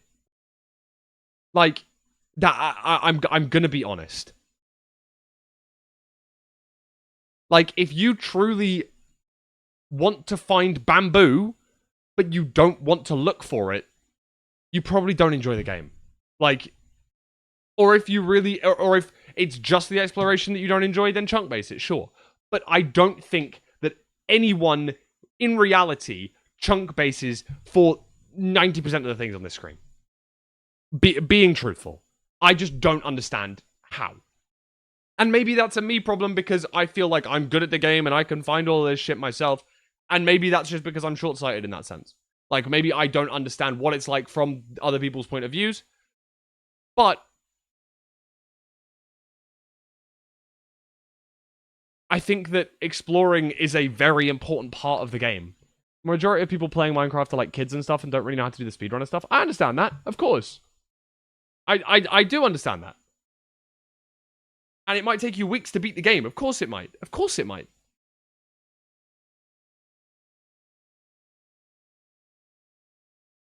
But that means the majority of people playing Minecraft that are kids and stuff probably don't care about finding skulk sensors or spore blossoms. Do you know what I mean? It's like, we're putting a problem that experienced Minecraft players have, and then saying, well, the majority of players aren't experienced Minecraft players. But then, if the majority of players aren't experienced Minecraft players, they won't have those problems. They won't have the problem of not being able to find a skulk catalyst. Because they'll never come across one, but they'll also never need one. The complaint's very niche. Yeah, I think it's for a group of people that really want massive Minecraft projects or something, or need something specific in their world, but don't have the capacity to go and find it, which I think everyone who needs that sort of stuff does have that capacity. So. And I know that some of these things can be bought from the Wandering Trader, but that's definitely not all of them. And even if they were all tradable, this game isn't say no to the Wandering Trader 4 times so that they'll go away. This is Minecraft. I want to actually be doing something, not waiting for some freeloader to maybe walk by with the stuff that I need. I like spending time in games when it's in an effort to complete something. But when I was searching for a swamp, I had to waste an entire hour of my life walking in a single direction. And that is the effort of completing something, though. You just said you want... let me see exactly what he said. Searching for a swamp, I like spending time in games when it's in an effort to complete something. I like spending time in games when it's an effort to complete something. If the completion is to make a slime farm, finding the place to put that slime farm is part of completing something. You've achieved your first goal when you find that swamp. That's like the that's like the point.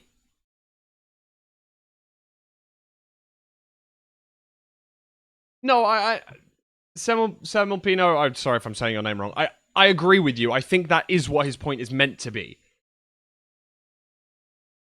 However, I think it is a little bit disingenuous to say, "Oh, look at all these things that you might have to use chunk base to find."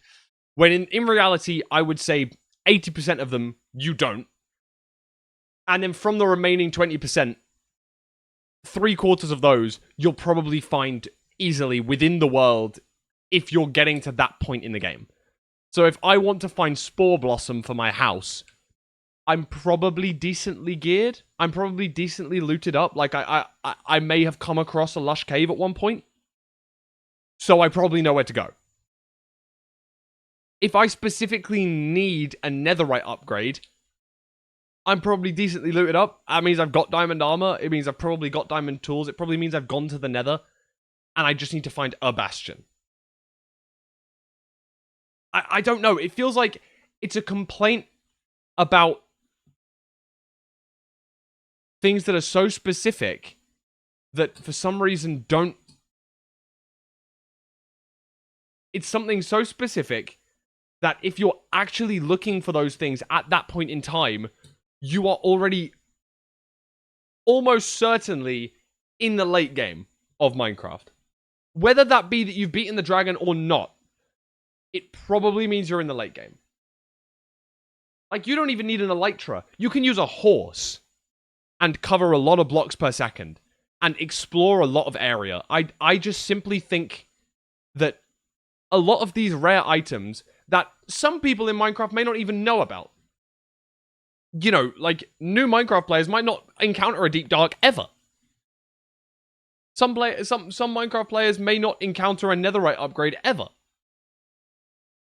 So the fact that you know about them all, and then want them, probably to me feels like this quote-unquote chunk-based problem is more of a very specific player group of people that are like, I want to do this in Minecraft now, and I don't want to wait to explore for it. Which maybe is more people than I realize. But personally, if I was to want to make something or to do something, part of that experience is then going to have to be finding it. And then if I don't find it, I go, well, I'm going to have to think of something else. Or I'm going to have to keep searching. Or I'm going to have to do X, Y, Z. What can I do instead? So, I don't know. I'm just going to, for me, I disagree mostly with this video so far. But that's again, if this guy wants to do that, I'm not telling him to stop. Like, I'm not saying you should not do this. I just personally don't agree with it. Like, I think that it might ruin the enjoyment of the game in the long run for a lot of people by just using chunk base to find so many things without actually attempting to try and find them yourself. But maybe it won't. Maybe that's something you enjoy, and maybe, you know, that's... People can use set seeds, man. People use set seeds and, you know, use them one as their favorite SMP or whatever, and they go, oh my god, here's where this is, and whatever. Anyway. But when I was searching for a swamp, I had to waste an entire hour of my life walking in a single direction, and I really could have just found nothing. It's the uncertainty mixed with the huge time investment that's the problem. This makes it likely that you'll waste a ton of time and effort for no payoff, which just doesn't feel good. Yeah, but why is using chunk base bad, though? Sure, we have to go to a website to find things sometimes. I mean, it's not. What's so bad about that? Well, first of all, you might not have noticed this, but Mojang avoids taking you out of the game as much as possible. Minecraft really values its vibe, and tries very hard to keep you immersed. Minecraft has its own music, recipe book, and advancements, not because they were desperately needed for the gameplay, but because they replace an out-of-game solution to that same problem. I really like these features, I just wish... I mean, sure, yeah, okay, that doesn't sound horrible. They had the same kind of thing to replace chunk base. Going to their flash bang of a website just kills the vibe, and I'm sure that the devs and players don't like that. And Michael... Well, the alternative of that is /locate. Slash locate will find absolutely every single item that you listed there. Bar none. Apart from if you specifically wanted a slime chunk rather than per se a swamp. You would be able to find absolutely every single item there using the in-game slash locate command. Lewis Fulham, guess what I just did? What did you do, Apollo?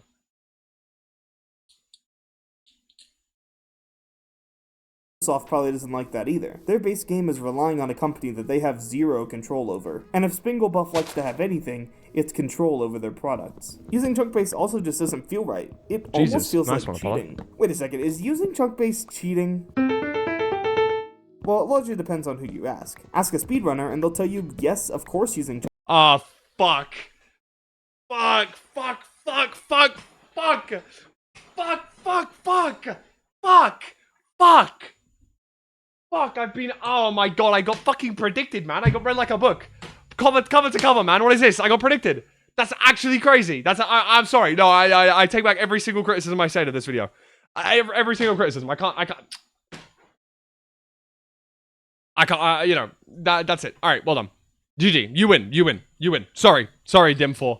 I apologize. You win. I can't say anything to that. You gotta bang on. You gotta bang fucking on, man. You gotta bang on. Chunk base is cheating, it's not on the list of approved external software. Ask Minecraft itself, and it'll say that if you're in your own world, getting the seed for chunk base is not cheating. But if you're on someone else's world, then it is cheating. Ask someone that plays modded or superflat, and they'll be indifferent, as they can't even use chunk base for their world. Ultimately, in your own world, you only have to ask yourself if it's cheating. My personal rule is that if there's a built-in feature that helps with finding something in the game, then I'll use that feature. Or if it's very easy to find naturally, I'll just walk around until I find it. But for the many things that don't fit that criteria...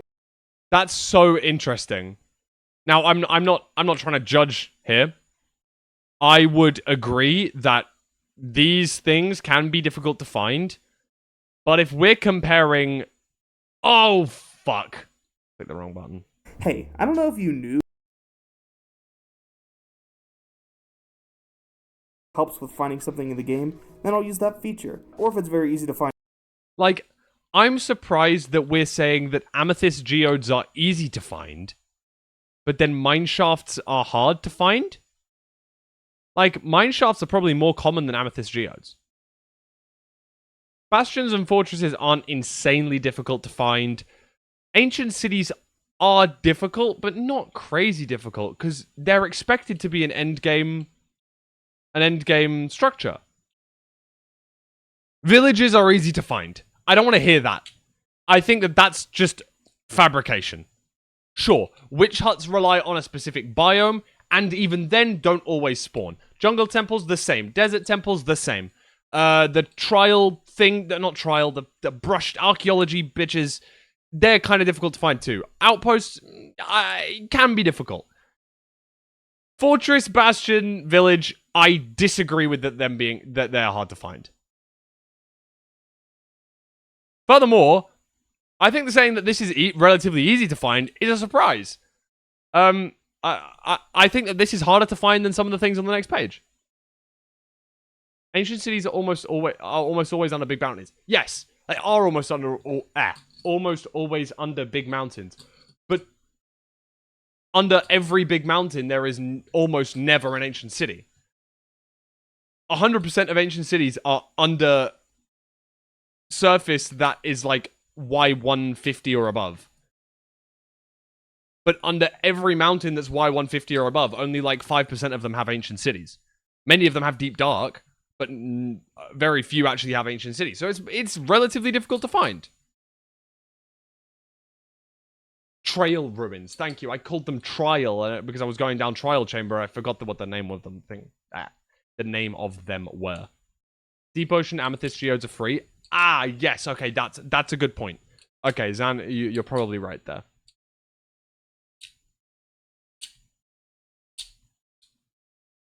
Trail ruins have a map for them. Oh, do they? Oh, I didn't know that. But yeah, like I wouldn't consider. Obviously, personally, again, I wouldn't consider any of these to be too insanely difficult. But specifically villages, we don't want to fucking lump those in with the other guys. and probably fortresses and bastions too. I can make an argument for the other 5 that are being difficult to find. I can agree with that. I can agree with that. Area, chunk base is coming out. Everyone has their own way of dealing with it, and there's no one correct or incorrect way to play. But that's the whole thing, right? True. There's no way that feels correct. Finding it naturally feels like I'm wasting a bunch of time, and finding it with chunk base feels like I'm cheating. But I mean, come on, you really think everyone uses this website? I've never even heard of this before clicking on this video. I mean, obviously not everyone uses chunk base. Some places get by without using it. For example, on Hermitcraft, they've all decided that they're gonna just not use it. But they can do that because they have 27 people that can all explore at the same time. If any of them need something, it's likely that at least one of the 24 professional Minecrafters have come across it. They also, choose their seed to have a lot of things nearby, so they don't have to use it. And even then, they still pay the price of not using it. It's day 2, and I've been out on a little bit of a journey. I've ventured about literally 10,000 blocks in that direction, and I found no mangrove and no dark oak. Oh, what is this? There's another savanna biome. It's another 5,000 blocks away. There's no more hills. So, I was editing this video today, and then Mumbo posted a video where he magically finds a savanna biome that's 5,000 blocks away from him, and then finds another savanna biome that's another 5,000 blocks away from him. So it seems as though Hermitcraft does use chunk base. There you go. Even professional Minecrafters like Hermitcrafters use chunk base. I can see the biome loading in. Now the question is... And you can literally see he's looking at the F3 screen because he's looking for the coordinates of where the biome is. So he must be using chunk base, but I thought they didn't use it. Why did Grian walk 10,000 blocks just to find nothing? Or do some of them just decide that they can use it and others decide that they don't want to use it? Is that how this works? But if you, in your own randomly generated world, don't make use of chunk base... Oh yeah, another hermit could have just told him the chords. You're very correct, Leo. Everything you do is going to take substantially more time, which just means that you'll probably not be very progressed in the world. So is this just how the game has to remain? The only options being cheating or time wasting? How many lambs must I sacrifice until Tiny Jens blesses us with a solution? A solution where the player spends time exploring and has an assured reward at the end. A solution that actually fits into the game, improving multiple parts at the same time. I mean, all of these are already a thing. If you spend time exploring, you will find every biome. Like, I'm being truthfully honest. If you spend time exploring, you will find everything you possibly need to. It might take you a fucking long time to get certain things. But I do not... There's not a single world where you can't get every item. That's the fact. It's like... Sometimes you get unlucky.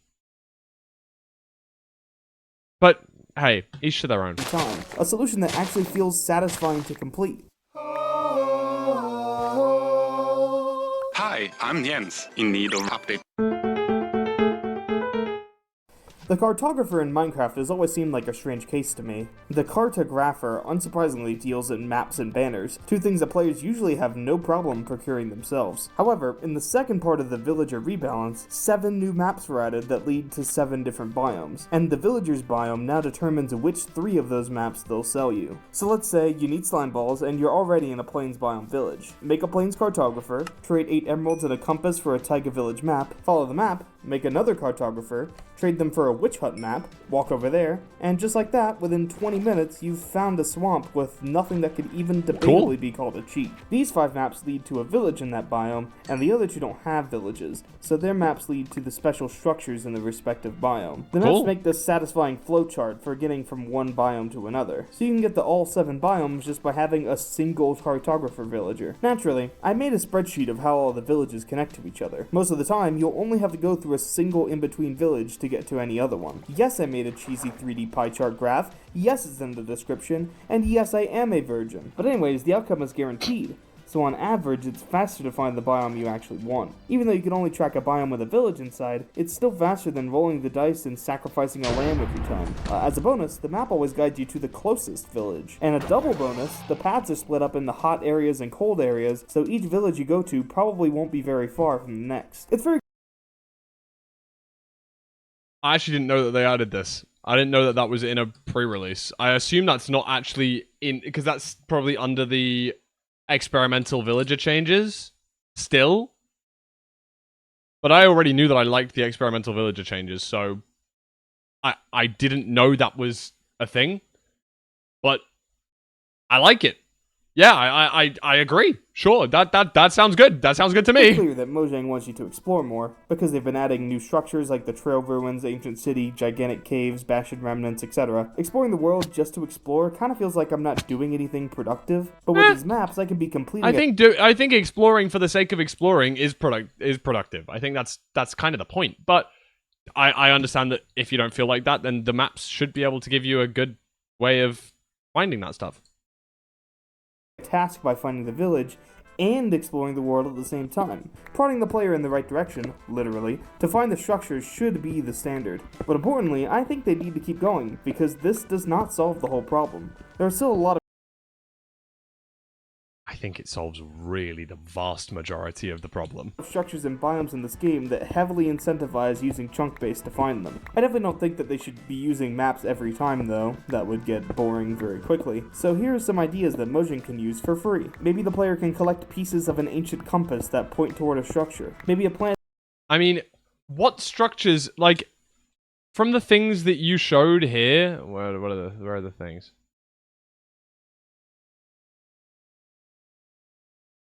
The only things that we are seemingly, hold on.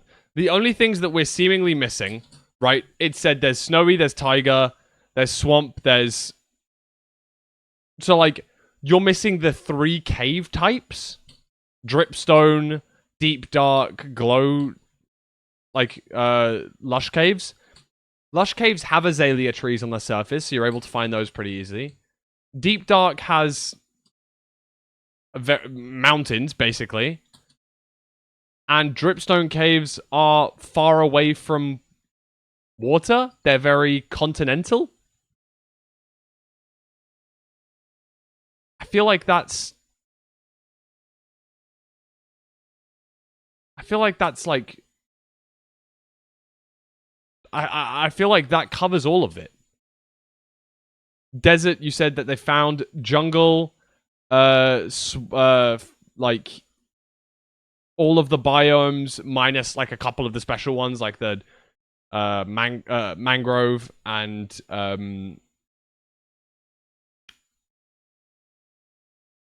cherry blossom. I don't know. I feel like this has already solved the problem. The world at the same time. Prodding the player in the right direction, literally, to find the structures should be the standard. But importantly, I think they need to keep going, because this does not solve the whole problem. There are still a lot of structures and biomes in this game that heavily incentivize using chunk base to find them. I definitely don't think that they should be using maps every time though, that would get boring very quickly. So here are some ideas that Mojang can use for free. Maybe the player can collect pieces of an ancient compass that point toward a structure. Maybe a plant that, when fully grown, points towards a location. What about a mob that runs in the general direction of the structure after being hit? Maybe some distant, loud noises that play every once in a while that are being emitted from a faraway city. Maybe the wandering trader sells a map to a random structure. I like all these ideas because they all tell you a direction to start walking. I think that some structures should be cool and rare to find, but in my opinion the essential ones should have some vanilla way to locate them. One problem it definitely does solve is the main issue with the first villager rebalance. TLDR, the librarians work in a similar way to the cartographers, so if you want to get a sharpness book, you have to trade with a savannah librarian. If you want to watch a video about those changes from yours truly, there's a video up there, or down there, or somewhere. I apparently used to hold my microphone inside of my esophagus, so probably set the audio to faint whisper for the best listening experience. Anyways, a big hole in my argument was the fact that villagers are annoying to move around. I addressed this by saying that you would only have to move 2 villagers through the nether and breed them to get all the enchantments in that biome, which I think wouldn't be too bad. Don't get me wrong, villagers piss me off beyond belief, but for the best enchantments in the entire game, those changes weren't reverted. I think they're still put behind the experimental features button. However, in my video, I missed a huge, gigantic, earth-shattering thing. The villager trades are determined by the outfit that they're wearing, not by the biome that they're in. The outfit that they wear is determined at birth, so moving a plains villager over to the swamp does not make them trade swamp items. Of course it so doesn't. just breed 2 villagers in the swamp and the baby will be wearing the right clothes, right? Half the time. No, of course not. It turns out that the parents' clothes actually affect which clothes are most likely for the baby. Yeah, it's 50%. See? No, it's actually a savannah villager. Oh, yeah, see. There we are. Now, this one's a plains villager now. In the same spot, you can get 2 different villagers. Yeah. There's a 50% chance for the child Yeah, you just look on the Wikipedia, that's what it says. to inherit one of their parents' clothes, and a 50% chance of taking on the clothes of the biome that they were born in. And it seems that literally nobody that watched my video knew about this, except for one commenter that I can't find anymore. I think that this should definitely change if the rebalance goes into effect. Villagers should always inherit... I think that's good. I think that's good, because then if you're trying to breed more savannah villagers, it doesn't matter where those savannah villagers are, you can breed more. While equally, if your closest village is a savannah village, and then you drag them to a plains, you can get plains. 50-50 is a good split, in my opinion, for that. Inherit the biome that they were born in, not their parents' biome. It's just a good quality of life thing if they're expecting us to make our own village. But for most of the villages, there's no need to move villagers anymore, because the maps lead you straight to a village every time. Now the only ones you'd have to move are the ones for the swamp and the jungle. But I would still like this change to happen. What was this video about again? Oh yeah, the chunk-based problem. Yeah, so the second part of the villager rebalance has taken huge strides to make chunk-based less necessary to the game, and I think that more changes in this direction are definitely a good thing for the current state of Minecraft. You know, I was really close to scrapping this entire video because of this graph. You see how, on the scale of how popular Minecraft is, chunk-based doesn't even show up at all? How many people could possibly know what this thing actually is? So I guess if this video does moderately well, my gamble paid off. Anyways, if you made it this far, you probably liked this video, so you should subscribe for the next one. I want to get to 17 quadrillion subscribers by the end of the month, so help me reach that goal. Is this what we're supposed to do now? Get a lot of that last subs video, from this. No, the other one. Did a lot better than I was expecting. I was expecting it to do pretty well, just based on the title, thumbnail, and subject matter, but I wasn't expecting it to be the most popular thing that I've ever created online. Well, this one beat it, so good job, bro. I mean, yeah... I expected the video to be like this. Like, I knew that this sort of thing was coming. But I do fear that it is a little bit of a stretch to say that this is a massive problem. And the fact that Mojang have kind of already come up with a solution to find those biomes that you haven't found already is pretty damn good. I think that's a pretty damn good change. But I don't know. I don't wholly disagree with this video, but I do disagree with some points. But maybe again, that's just because I'm a speedrunner. So I did get predicted like crazy. So there is that. It's a it was a good video though. It was a decently well put together video. Even though I disagree with some of it, I don't think it was a horrible video at all. Ooh, Inside MC video. Should we watch that one? Yeah, why not? I sat down. You're gonna watch the crafty video on redstone changes? Oh yeah, let's do that actually instead. Thank you. Crafty master man.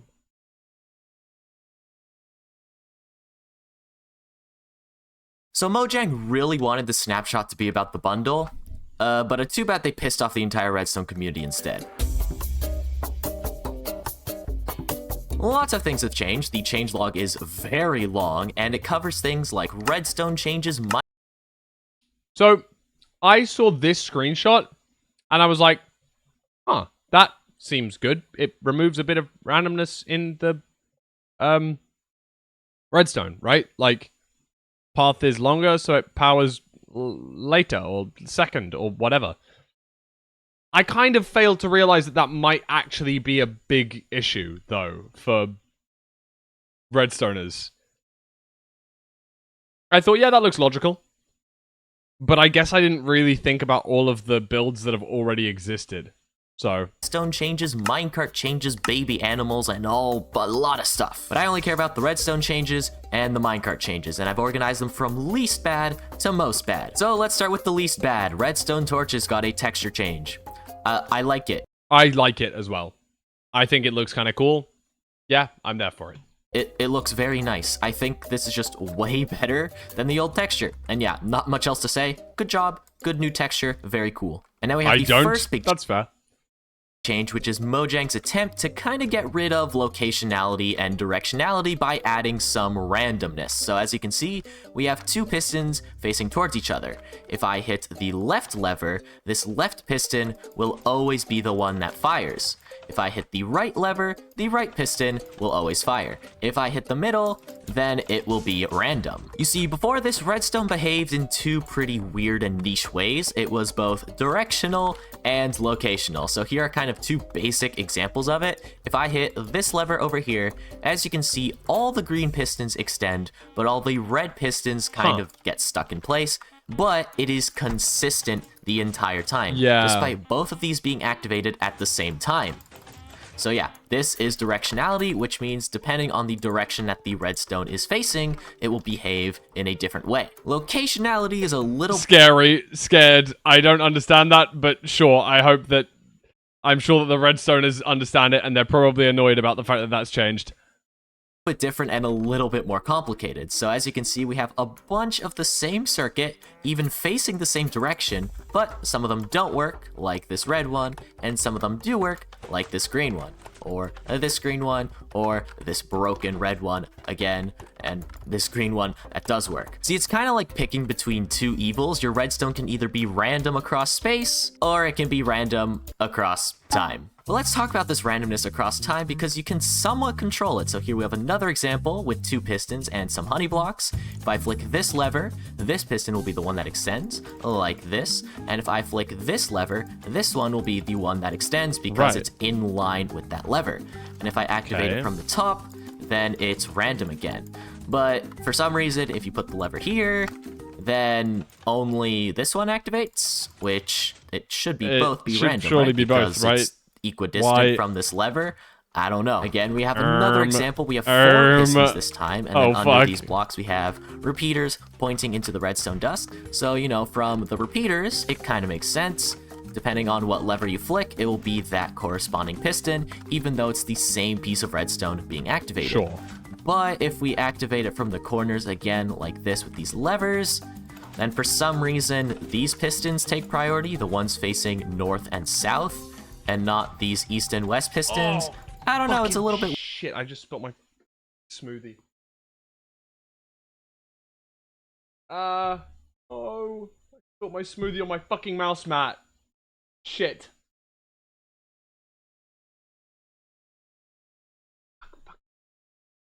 Oh. Bad pag. It. Trying to like soak as much of it up as I can. No, this is so annoying. Fuck.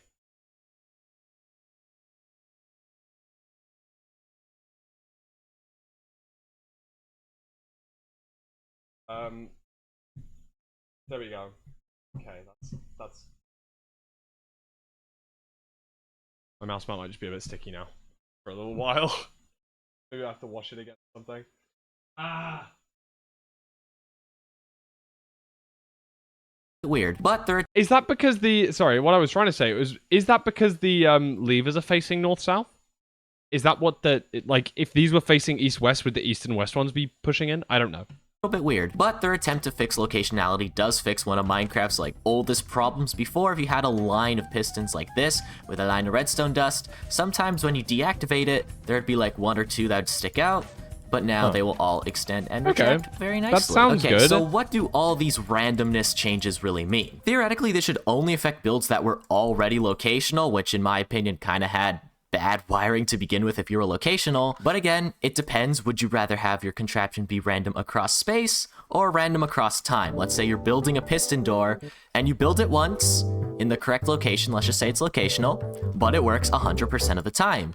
If you build it in a separate location, it doesn't work, you instantly know that it's locational. but by introducing some randomness, there's a little bit of like unknown variables when debugging. Next up, we have minecarts. You've probably seen these all over Twitter. Minecarts got a huge Yeah, these truly Next up, have we have been all over minecarts. Twitter. You've probably seen these all over Twitter.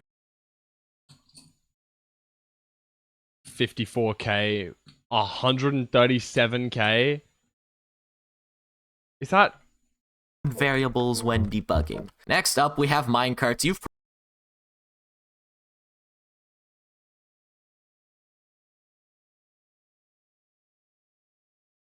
Yeah, that one was the biggest one.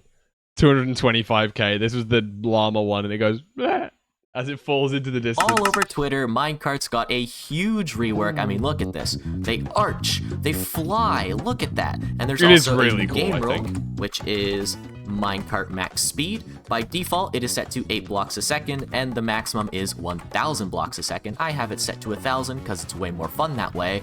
And you've probably seen these all over the internet, where you have minecarts spinning in a circle like this, and then you switch a rail onto a ramp, and then they get yeeted into the sky. fun. I haven't. It's I beautiful. enjoyed that. It truly is beautiful. This stuff is cool. I think this stuff is pretty neat. What's a little bit more controversial though is the stuff they've changed with minecart stacking and the way minecarts snap to rails and get aligned. So, for example, before you used to be able to place a bunch of minecarts onto one single rail. As you can see, it looks like I'm placing a bunch of minecarts on this rail. Oh, does it not? But it's only one. Oh. Same with dispensers. This is filled with minecarts. Wow. You can dispense your first minecart onto the rail, but if you dispense more, then they just spit I out didn't know that. into the ground. Not good. Minecart stacking being removed will break a lot of stuff, especially recent storage tech stuff, which uses a lot of stacked minecart chests and hoppers and that kind of stuff. The next thing that was changed was the way minecarts kind of align themselves to rails. If you had kind of a curved rail set up like this, and you put a minecart on it, before it would kind of be go on a curved. diagonal and It clip would. between these two blocks diagonally, and that would allow things like piston bolts to be possible. But now, they kind of snap to the center of the block. So if you try to do an alignment setup like this, where you have a fence gate, this minecart would go up to the fence gate, but as you can see, it kind of moves backwards. So it's a lot harder to align things the way you want, which is really bad for certain things. And also, as of right now, they're really buggy. If I just place a minecart going into some powdered snow like this, then I will be flung hundreds of blocks into the air. I don't know why, it's really fun, but obviously this is not intended behavior. What the fuck? So my take on the new minecart changes, I'm not the biggest cart... What the fuck? That's sick!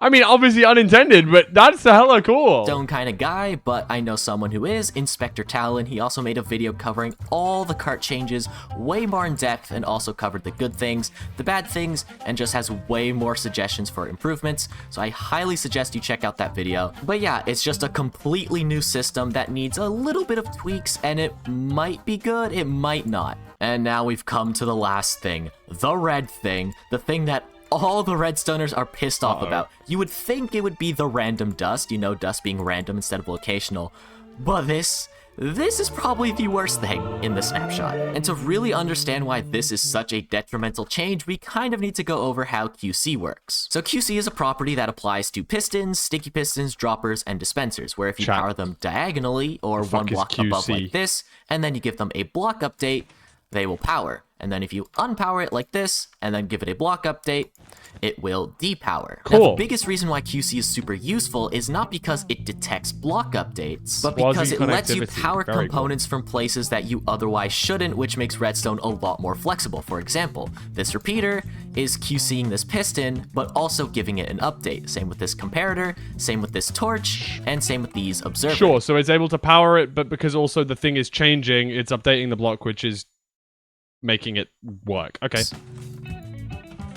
And here are the examples that you might see famously in like a bunch of piston doors, pistons updating other pistons like this, same with note blocks, and even newer stuff like the copper bulb. Redstone dust used to be on that list, but now redstone dust does not give as many block updates as it used to, which means setup like this won't power this piston anymore, or setups like this, or setups like this, or setups like this, which is a big thing because a ton of piston doors and a lot of other contraptions have setups where you have a transparent block going up to a piston with redstone going into it, or a transparent block on top of a piston with redstone running on top of it. In fact, here's an example of one of my 4x4s that will probably break because of this change. Or even this selector array with all these droppers being powered by slabs. Again, this will also break. Or if you want an even more common example, slab towers. This just doesn't work anymore because these pistons are being updated by the redstone dust. You kind of need to force an updater in between these pistons. So now these pistons will extend, but not this one because there's no block updates. It's really weird. And again, it's even weirder. They just don't give enough updates to realize that they've been powered. So you can just like turn off redstone dust like this, which is really cursed. What the fuck? Okay, right, like, as a non-redstoner, this makes more confusing. Like, Crafty, if you're here or if you're not, if you maybe watch this back later, this was the more shocking thing to me as a non-redstoner. I'm like, whoa, what the fuck? You can turn that off when it clearly should be powered. I get the other stuff's really important, but like, this is very visual. Now, there is a solution for some of these edge cases, but not all of them, which is the copper bulb. If you don't know, the copper bulb is actually a transparent block. As you can see, if I place a repeater going into this copper bulb and flick it, this redstone dust actually won't get powered, nor will that piston, because it's a transparent block.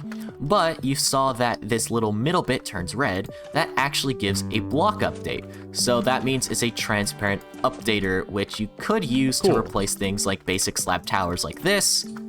So it kind of works, but again, it doesn't work for everything. Because sometimes you want an immovable transparent block like a hopper, or sometimes you just want to run an observer line underneath your redstone like this. So for example, we have an observer line that both powers that piston like that, but can also serve as a transparent block that powers this piston, but yeah, that just doesn't work anymore. And the other problem with copper bulbs is since it relies on them being powered to actually give an update, if you have a neighboring redstone line that's just a little bit too close to this, and let's say powers this copper bulb right here, well, now not all of your pistons will actually extend properly because this copper bulb no longer gives an update when this redstone line gets activated. If they apply this logic where they get rid of unnecessary updates from redstone components, then this repeater setup won't work, or this comparator setup, or this torch setup, or this observer setup, which I'm missing, oh my god, this observer setup, or this observer setup, or if they're gonna go really hardcore,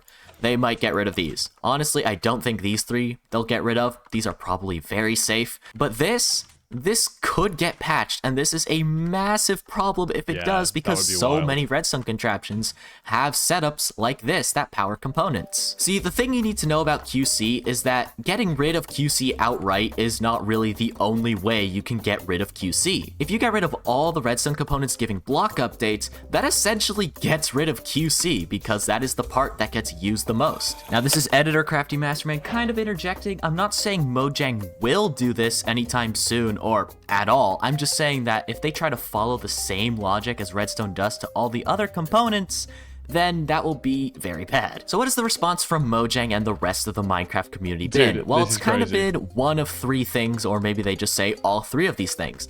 The first thing is just fix your stuff, which is a crazy thing to say because a lot of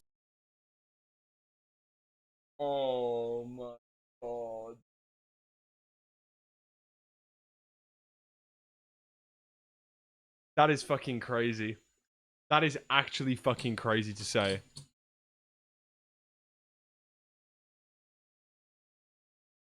Politician tells homeless man to just buy a house.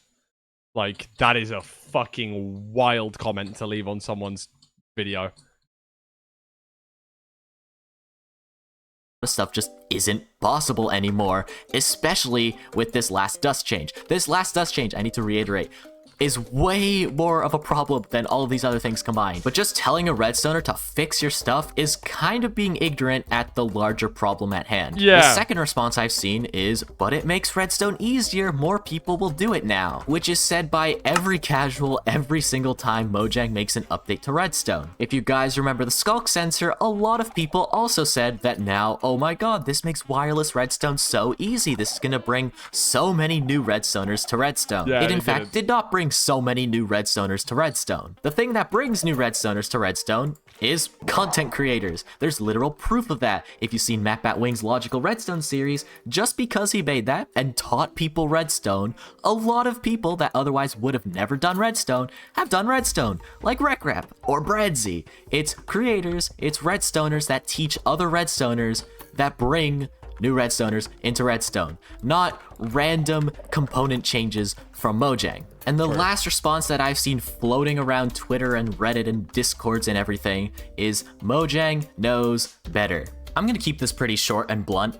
They don't. They don't know better. And that's why feedback for things like this is so important. So that's true. Shout out Crafty for that one. That's true.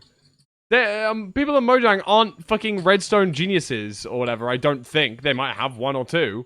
But on average, the people that, you know, like, the people that are Redstoners will know more about Redstone than Mojang will. So by saying, no, this change is actually really bad and it might make us all very upset, and it doesn't help, they need to find a way to make their intended goal, which I think, like, reducing the number of Redstone updates meant that, like, the game lags less if you have, like, a massive Redstone contraption. I think Mojang has to find a way to make that work without changing what they're changing. Because I think that the Redstoners are pretty upset about their new changes. I'm gonna be honest. So this is kind of like a call to action to, I guess, anyone who works at Mojang that may be watching this. Listen to the feedback that Redstoners have this time. Let's not repeat history with the copper bulb and just end with utter disappointment. Watch Inspector Talon's video on all those minecart changes. Pay attention to all those piston door people that have been posting videos about all of their broken doors because of the lack of Redstone dust updates. Just listen. Just like, the chronically Redstone people do know a little more about Redstone. Cause that's like all we do. W. That was an insane video. I didn't know how big that impact was. Oh, and also Crafty said lever rotation does nothing, by the way, which is exactly what my first thought was. I was like, oh, I wonder if it's to do with that. It's not. That's very interesting.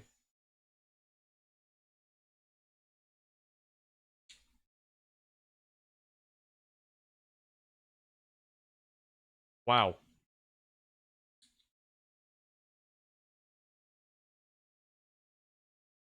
Damn, this is crazy. I'm shocked. I didn't actually know it was so it was such a massive change. I thought that it was like very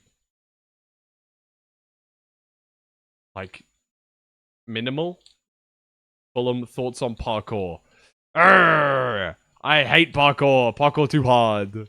Parkour too difficult. I'm not good at parkour. I don't like.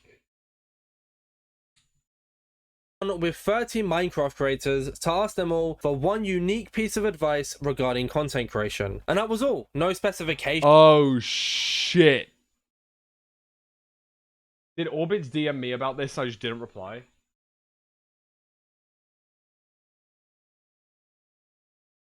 Oh, I did. Oh, fuck. Shit, bro. Fuck, my fault. I'm working on a video where I ask multiple different creators the same question in order to get a large variety of answers and hopefully to help people grow. The question is, what is one unique piece of advice you'd give regarding content creation?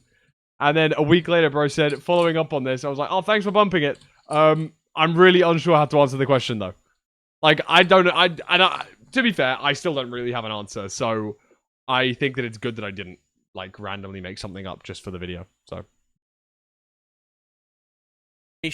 No further wording, just left for however they'd like to interpret it. I do want. Yeah, it was too open. I couldn't deal with it. I literally couldn't deal with it. I couldn't deal with it. I'm gonna be honest. To clarify that each answer is purely opinionated and realistically might not work for every single person, as well as the fact that this video was recorded throughout July. With that being said, what is one unique piece of advice you'd give regarding content creation? To be honest, I think one of the most important things for me, and I still find myself having to tell myself this, is that when you're starting something new, whether or not it's starting a new style of content creation that's new, starting content creation as a whole, switching to a different game, name or a different style of videos, whatever it is. When you're starting something new, you're gonna be bad at it at first. I think it's easy to hyperfixate on having the best idea or having all of the details set and stuff like that, but as a reality, you should actually hope that your first idea or your first video or your first 10 streams don't hit a huge audience right away, because you're probably not going to be very good at first. So I think one of the most important things for me is interesting take, Akko. It's okay to be bad at first, because that's when you would hopefully have less eyes on you, and then as you improve, it makes sense. Like Akko's in my eyes saying you're not going to be perfect the first time you try anything, and that's very true. As you get better at editing, at talking, at doing all of the different aspects, that's when maybe you want to start looking at how can I get more eyes on this? How can I perfect it and stuff? But so many people want to go from A to B as quickly as possible and don't realize that that journey along the way is what turns you into a good content creator. With more practice, you're going to be better at it. And it would be a real shame if everyone's impression of you was based on before you got any good at what you can do. The other thing is just have fun. Genuinely do something you enjoy, because no one wants this to is another big thing as well. Have fun. Everyone's different. People have different motivations that drive them. Everyone's mind functions in distinctly different... See how these guys are talking? I would have been like, what's one unique piece of advice you'd give regarding content creation? Make good YouTube video. Thumbs up. Like I don't really have any advice, because I don't think I'm in a place to give advice. You know what I mean?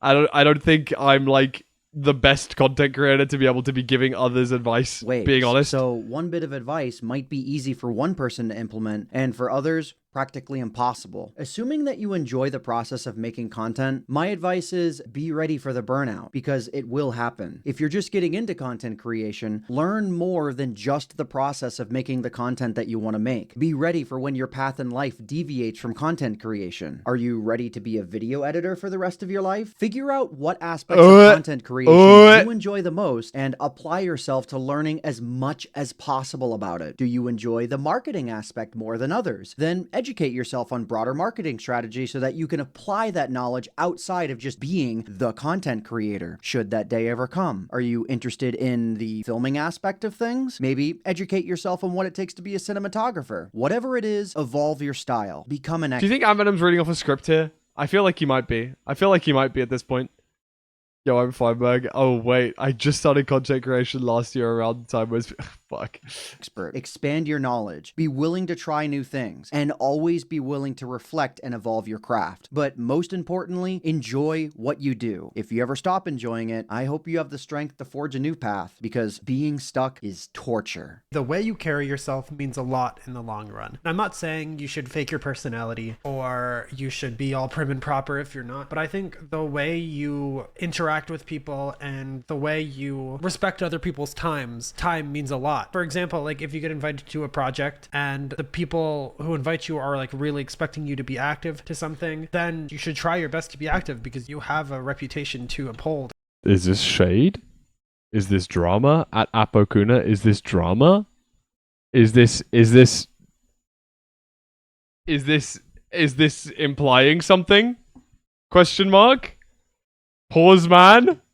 Unless, of course, like obviously you have like a vacation or something going on in real life, or maybe you're just not into the project, then you should let them know. But just in general, I think the way you hold yourself to a certain standard will help a lot when it comes to getting invited to things later on, having more opportunities, and also this is true, though. kind of this being is very true. known as a well-respected creator, but also friend. Provide unique content and be consistent. Consistency is important for content, especially for small creators. Having a tightly knit community of fans is one of the best ways to retain an audience. Yeah, I Whether feel this like is my streaming chat's the same pretty time tightly every knit, day, which 2 is pretty times cool. a week, or posting a YouTube video every Saturday. If your audience knows when to view your content, they're more likely to set aside time to engage with you. Sticking to the same content is also crucial, as this will boost you in the algorithm, and returning viewers are more likely to come back. I think this is just... I think this feels like very... I feel like this is a very formulaic answer, personally. I don't know. I feel like this one's just like, be consistent. Stick to the same stuff. I'm not the biggest fan of this answer. Sorry, BitSquid. Similarly, providing something original is great for growth. There'll be at least 50 other creators providing similar, if not the same content as you, so sticking out from the crowd is crucial. This shouldn't be a completely out there gimmick, but something that sets you apart from the countless other creators. Sure, maybe this would. Maybe I cut them off too early. Sorry. Hopefully that was useful. Every person has a slightly different journey when it comes to content creation, so don't be discouraged if you don't reach your expectations immediately. It'll take time. Literally not look at your statistics at all in any way. Don't look at your 1 out of 10, 2 out of 10, 10 out of 10. Don't look at your retention. Don't look at your thumbnail, click-through rate. Don't look at literally anything. I think especially when you have lower sample sizes, when you're small, they mean less. And I think even when you're big, like I still to this day don't look at my statistics at all. Maybe it's because I'm a... That's crazy. I don't like Cam Man's eyes. Please just make them flat at Inside MC next time. But, wow. I'm kind of surprised about that, being honest. Like, I would not say that. I'm definitely a statistics guy, though. Like, I think I've just been brought up on maths and stats and stuff, so I care a lot about that sort of stuff. And being able to say, okay, lots of people clicked off at this point, or lots of people skipped this part, or lots of people did this. Like, I think that to me is quite valuable. So yeah, personally, again, I'm not the biggest fan of this advice, but I understand the concept, right? Like, I look over and look at my viewer numbers, I'm like, oh shit, it's slightly lower than normal, or oh, it's slightly higher than normal, let me be more excited or whatever. It's like, you know, that sort of stuff is very time consuming and bad for the mental quite a lot of the time. So I do agree with Cam Man partially, but I also disagree partially. a fraud creator and make shorts only, but I think a lot of people get in their head over the stats, and you should be able... Hi Shma, we are reacting to I asked 30 Minecraft content creators for their advice. Alex Raid! Thank you for giving me money, Alex. I appreciate you, bro. Me Raid. I haven't looked at the football. I need to look at the football. Wait, is it finished? The football finished? I don't have notifications, man. 76 minutes. Oh, me when I'm really surprised at the outcome of this game.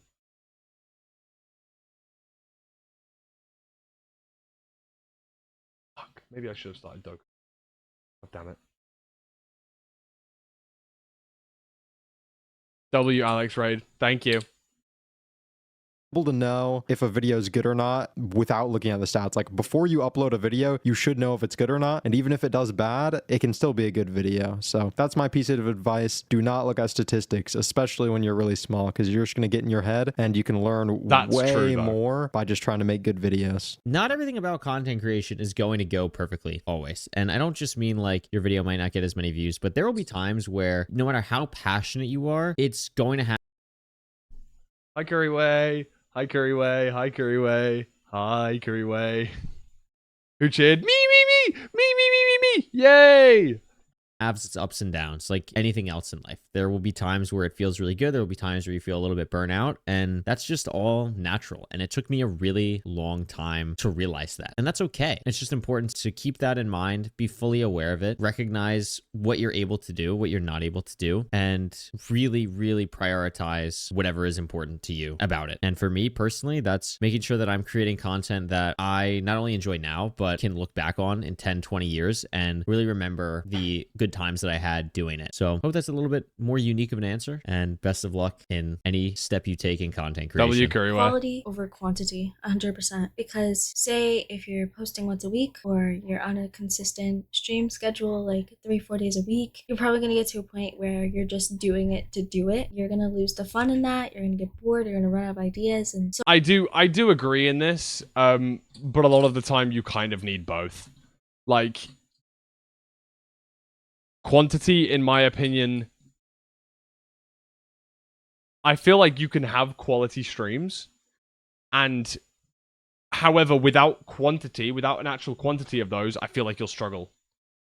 I've definitely enjoyed doing more frequent streams that are probably less content driven recently. Like, I've been going live every day that I can, right? Without taking too many breaks. And that, to me, has felt more rewarding than, trying hard for a particular stream and then, it going well. However, equally, I think that's very much kind of a random occurrence. It's like, oh, my Discord's just been like, you know, everyone's been doing up yapping in the Discord.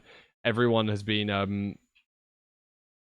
you know, people have been chatting in chat and stuff. It's really like really appreciate it's like I really appreciate that, and I haven't said that enough. But I don't know really particularly whether that's down to actually me doing this daily, or if that is more the fact that maybe I am good doing quality streams. It doesn't feel like I'm doing particularly quality streams. I said that recently regarding the like 100 in 100 grind. It felt like I'd been neglecting chat and not been, you know, not being attentive as I usually am, etc. So I'm not sure. So on and so on. I also got this little piece of advice from a small streamer friend of mine like 4 years ago. Say if you're reviewing your VOD back to improve, or you're watching a final form of a YouTube video that you just edited, and you're snacking, you're not. I think you created a good space for us to yap, and we've created a community out of it. That's good. That's good. I'd like to think that I kind of had the community already, and so just by giving you guys a space to talk about stuff was obvious, because like at the end of the day, like I already had that Discord. Like most of the people were already in it. But you guys always yapped it up in my chat anyway. So just having that option when I wasn't live. No. I think that's valid, because you're right. The Discord has never been popular. If you look back past, you know, earlier than something like, I don't know, May or before from this year, the Discord's existed for like 4 years. But it's pretty much like had, you know, a few messages a week at most. Now it's like, I'll wake up, I'll look at one channel, it's got 400 messages since last night. I'm like, well, okay, I'm not going to read all that. But it's very interesting. I feel like this back gave us a sense of people being real. Ah, that's interesting. That's an interesting take. Hey, Len. That could be true as well. And I'm grateful for the back. But annoyingly, it does mean that all of you are probably, you're all yapping on the back server rather than yapping in my chat room, which is, rolling eyes, rolling underscore eyes, You're not paying attention, you get bored of your own YouTube video or stream, and you're like, oh, damn, this is boring. Well, no offense, but if you can't even sit through yourself, and you can't even sit the 10-minute YouTube video that you just edited, what makes you think that somebody else is gonna sit through that 8 to 10-minute YouTube video that you edited? Always try to improve yourself, I guess. It doesn't have to be That's a good point. That makes a good point. Top quality all the time. It could be just little things like learning a new editing style, maybe learning how to do captions, literally anything, new alerts that intrigues more people. It can literally be the smallest things to improve. If you're going to stream, you should Feinberg! try to make your stream overlay as non-intrusive as possible. This is a big pet peeve of mine, so I'm a little biased with this tip, but should be face cam, gameplay, chat alerts, maybe a little bit more, and that's about it. Yeah, W Feinberg take. Standard W Feinberg take, bro. Oh god, man.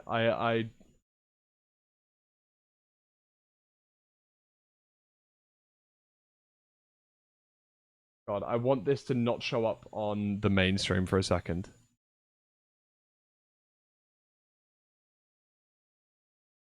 No, I don't want to call this one specific person out. Like,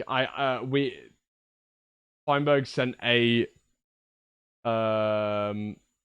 specific, like a screenshot of a creator, and I feel like it would be unfair to like call them out on it. So I'm just gonna try and like, do I just like blur some parts, or like what's the best thing I can do? Yeah, I guess so. I think if I just like blur out some bits, it's like that's probably good enough. Because again, there's nothing wrong with this specific creator. It's just like the fact that, wow, it truly is, you know, very it's kind of exactly what he was saying at the time. There's just a lot of stuff that is not the game. Right? I'm going to blur this as... Oh, fuck.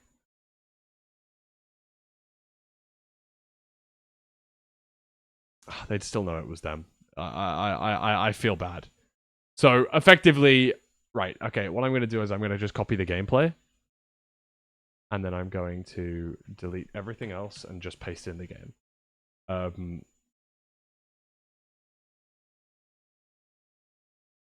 Yeah, this is better. This is better.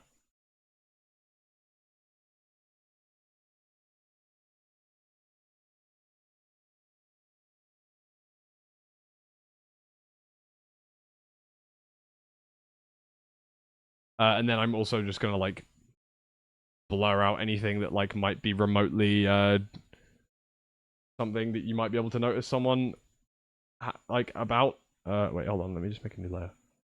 Cover that up. Cover that up. Cover that up. Cover that up. I don't know. That might be like a party member or something. I'm trying to think. Right. Okay. This is a random screenshot of someone's stream, right? And it's like, this is what the stream in its entirety looked like. So that this whole thing was being broadcast. It's like this much was gameplay in this corner. Like in reality, the amount of pixels of gameplay versus the amount of pixels of non-gameplay is probably near on 50-50 at this point. I don't know that for sure, but it's not far off. And it kind of doesn't matter, being honest. Like, it would be better at this point, in my opinion, for you to just show the gameplay. Like, sure, like, I think that my layout is fine. I have very minimal stuff on. I've got my follower number, I've got my face cam, I've got chat, and the no expose bar is just to make sure that on my reaction screen, if it's anything important, I don't show, like, the URL, because occasionally that, maybe I'm looking at an unlisted video or something like that. So I like having that up there. Although I understand that again, you could just remove that if I went, like, fucking full screen on this, which I definitely can do.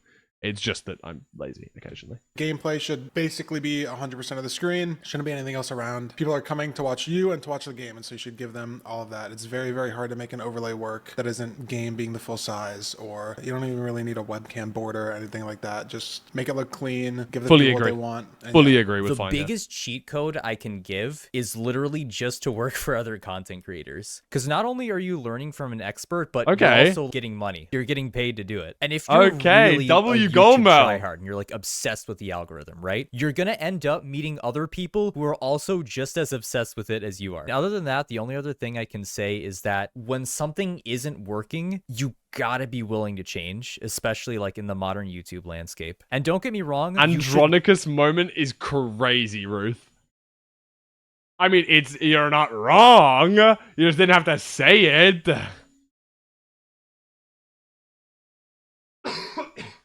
Excuse me. Yeah, Andronicus is still currently working on the video. Chat, who's here? Who's here? Who's here right now? If we have quite a few people. Let me turn back on the no expose.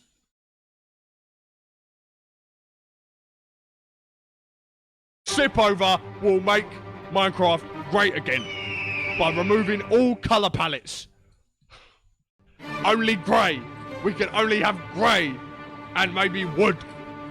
These goddamn liberables with they woke castles.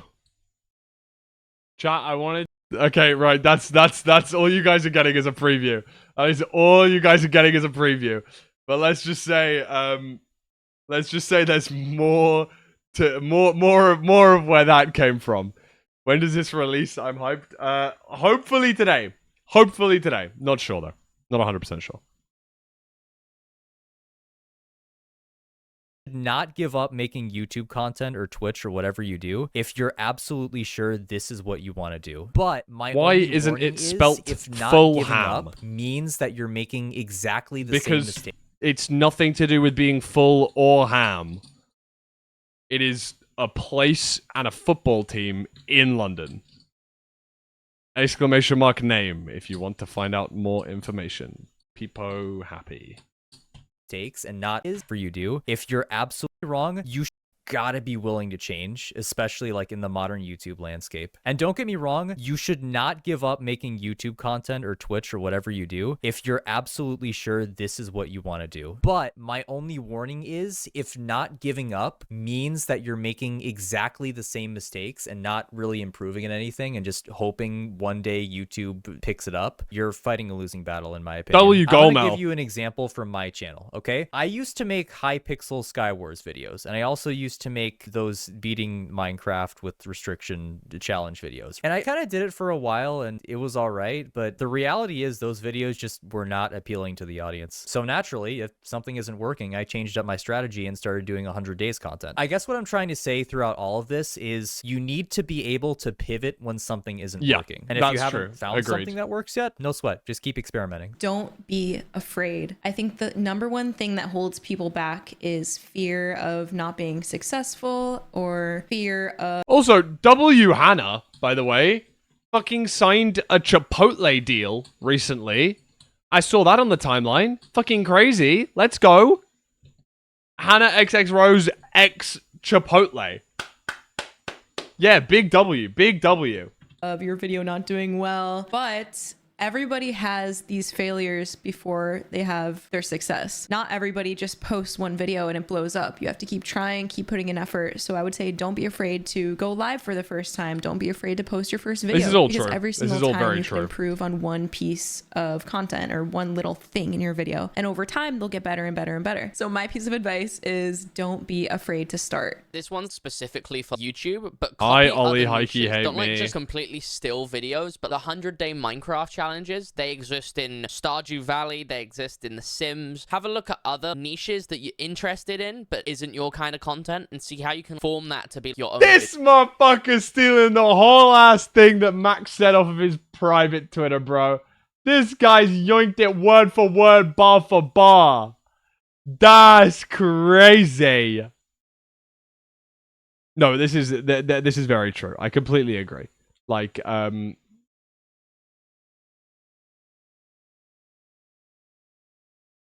The yoink and twist is very important. Videos in your own niche. 100% be yourself. I think often we see a lot of people. Nah, none of you, if any of you guys want to start content creation, none of you be yourself. You'd be bare annoying, man. I would not come and watch you guys stream. All of you guys do is just yap. Most of you be hating streamer. Don't do that. How about you guys change yourselves when you stream and say, "Oh, Fulham, you're really nice and really cool." Thumbs up. That's what you guys should change. Okay? I'm trolling. You can hate me. It's okay. Making a Twitch account called Fulham Hater? I fear that may already exist. People trying to be someone else when they are making their content, and while in the short term it could work sometimes, eventually people are going to see you for who you really are, and it's going to be a little bit heartbreaking because maybe you're trying to be a really high energy person when in reality in your day-to-day you don't really have that high of energy, and it's going to become really exhausting just not being yourself. It's just going to feel inauthentic. That's and true. At the end of the day, Joda's you want correct. to build a community that is very similar to you and you would want to hang out with and vibe. Have I built a community that's similar to me and that I want to hang out with and vibe with? I mean, kinda. Except, like, everyone's fucking annoying. Am I annoying? Oh, shit. Fuck. Oh, no. Oh. You guys are just like me. Fuck. Yap, a lot plus annoying. Shit.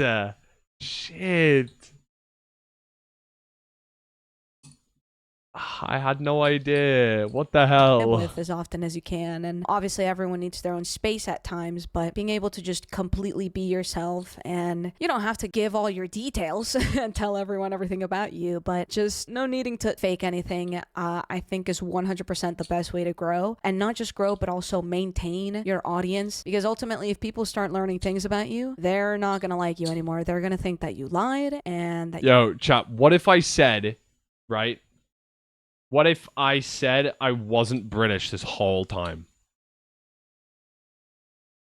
Would you guys hate me still, or would you like me more? I would say you fake a good accent. Thank you. I'm just can't be bothered with that. Can't be bothered with all that, bro. Just get out of here, bro. Fulham's secretly Polish. Now you're learning. Now you're learning the law. Now you're learning the law. You deceive them. You just want to be honest from the get-go. I would say my answer for this is stand out from everybody else. Basically, if you have an idea or if you're coming up with an idea, trying to separate it from what other people have already done and being unique in this idea. Just coming up with ideas that either have never been done before, or taking an idea and twisting it in a way so you stand out in a certain way. You don't want to do something that somebody else has done and do it the exact same way, because even if it does well, it's hard for people to remember you by that if somebody else has already done it. Yeah, that's something that I learned pretty early from Ludwig in an old video of his. The whole concept of the yoink and twist only works to the ceiling of the other person. If you copy Mr. Beast, you're never going to outgrow Mr. Beast, which I'm understanding. I'm pretty sure is going to be damn fine. You don't need to outgrow Mr. Beast. But if you copy a creator, you're never going to exceed them in that copy, because the only people that are likely going to be watching you are people that enjoyed that original content. So, let's say I make the first ever Minecraft Let's Play. Someone else comes in and says, oh, I'm going to make the same Minecraft Let's Play. People that enjoyed mine might enjoy yours as well, but some people won't. So there's always going to be that limiting factor, which is the other person that you've copied from. That's going to be your ceiling. Whereas if it's an original piece of content, there's very rarely ever a ceiling, which I think is good. I think that's really good. I fully agree with what Jumper's saying here. Done and do it the exact same way, because even if it does well, it's hard for people to remember you by that if somebody else has already done it in maybe a more unique. Yeah, I literally just basically repeated what Jumper was right about to say. I'm sorry. Way. So I think that's like the biggest thing, is just trying to establish yourself as a content creator, is trying to establish an idea that you can be remembered for. What I always try to do is, for one, come up with ideas that have never been seen before and packaging it in a way that someone's like, oh, wait, that's really interesting. I want to watch this because I don't think I've seen anybody else do it. Or if I'm doing an idea and it's been done a lot of times, or it's been done a couple times, I try and make the video in my own way, add my own personality to it. I think that's the biggest thing. Not be afraid to go out of your comfort zone. So for example, I'm very introverted, but I learned early on that if I say yes to however many events, get-togethers, parties, networking events, like as many as I could manage to go to, I ended up always having a good time. I met new friends, and those usually led to more opportunities down the road, where this friend would introduce me to another friend who would introduce me to like a producer or some event manager or some dev, or you know, you get it. Network and get out of your comfort zone. That's the advice. I honestly don't think I have a unique answer, but after doing content creation for over 10 years now, I think the most important thing to remember is to have fun. You can get caught up in what does well for the platform you're trying to create for, but if you're not enjoying it, your content will suffer. Like, what's the point? I don't think a lot of people bring that up. You've obviously got consistency and all that sort of stuff, but just have fun. That's all I'll say. Hashtag have fun, by the way. Realize what you want from it before you start making things. Do you want to create art? Do you want to do it as a career? Do you want to really push through and be an innovator in the space? Or you just want to have fun and make something? That all comes with kind of different expectations that you're going to put on yourself, and you shouldn't be comparing yourself to any other channel who might be going towards different goals. I like that. I like comparing myself to other people, though. I think that's just a me thing. It's probably a really unhealthy thing to do, so I wouldn't recommend anyone else do it. So I agree with Lagundo here. But sometimes it's very difficult to like not compare yourself, or like not look at numbers, for example, and things like that, and not look at what does well. But yeah, I think Legundo's again saying all of the right things as per usual. All of us are running our own race when it comes to content creation, and everyone has their own perspective. I know a lot of people will look at subscriber count or view counts on the videos, and that is inherently determining value. And that's really easy to do. Just bigger number is better person. That is not true. Bigger number, better person. That's what I took from Legundo's speech. Scratch everything else he said. He said the words, and I quote, bigger number, better person. W. Legundo. Let's go.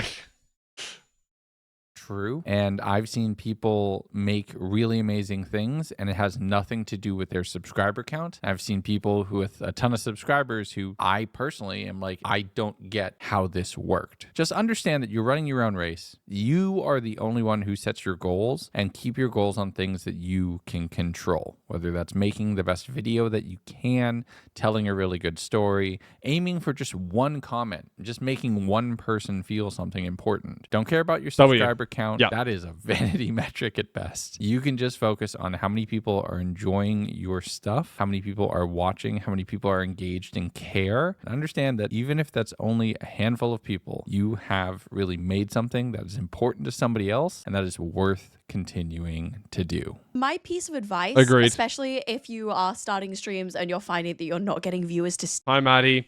Hi, Maddie. stick, is just constantly talk, which is a bit of a weird one. But if you're live, even if It's true. This is maybe what I would have said, actually. I think that to be a good content creator, you need to just be... You need to be yapping, bro. You do. It's true. It's true. Like, you know, if you're speaking to 2 viewers, you have to treat that the same as how you're going to be speaking to 100 viewers, or 20 viewers, or 50 viewers, or 7,000 viewers, or whatever.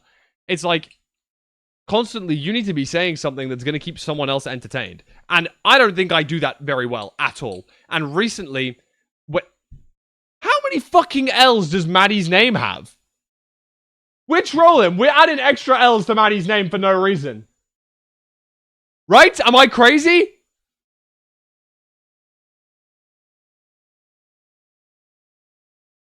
Holy shit, her Twitter handle is Milkberry with 3 L's. But her Twitch is Milkberry with 2 L's. Is that 2 L's or is that 3 L's? That's 2 L's on Twitch. Her Twitter is 3 L's. Jesus. Dude, I just didn't believe it. I didn't think that was real.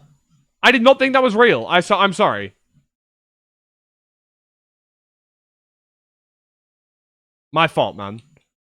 Holy shit. Maddie Milkberry got 3 L's in the goddamn name, bro. even if no one is watching, just constantly talk. But yes, sorry. No, I 100% agree with her. Because no matter how many viewers you've got, you need to be able to keep the entertainment value of someone up.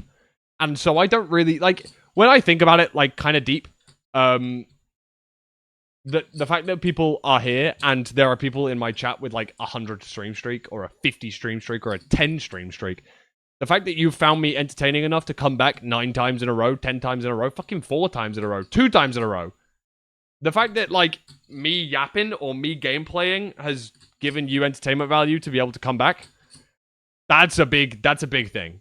And I don't say that enough. Obviously, yeah, sure, like, giving me money, that's great, because I need that to live. But a stream streak is a fucking cool second. Viewing and chatting, that's a close second, you know what I mean? Okay, so let me reiterate, okay? I only stream for the money, but also, you guys help. Because you guys give me the money. Alright, I can't do this bit, because someone will clip it out of context. But yeah, like, genuinely, it is super awesome to be able to have people like come back frequently, and that's something that still bewilders me at points, because it's like, how the fuck do I have how do I serve entertainment in that sort of sense? Like, I'm very surprised at that, is my point. Like, I don't truly think that I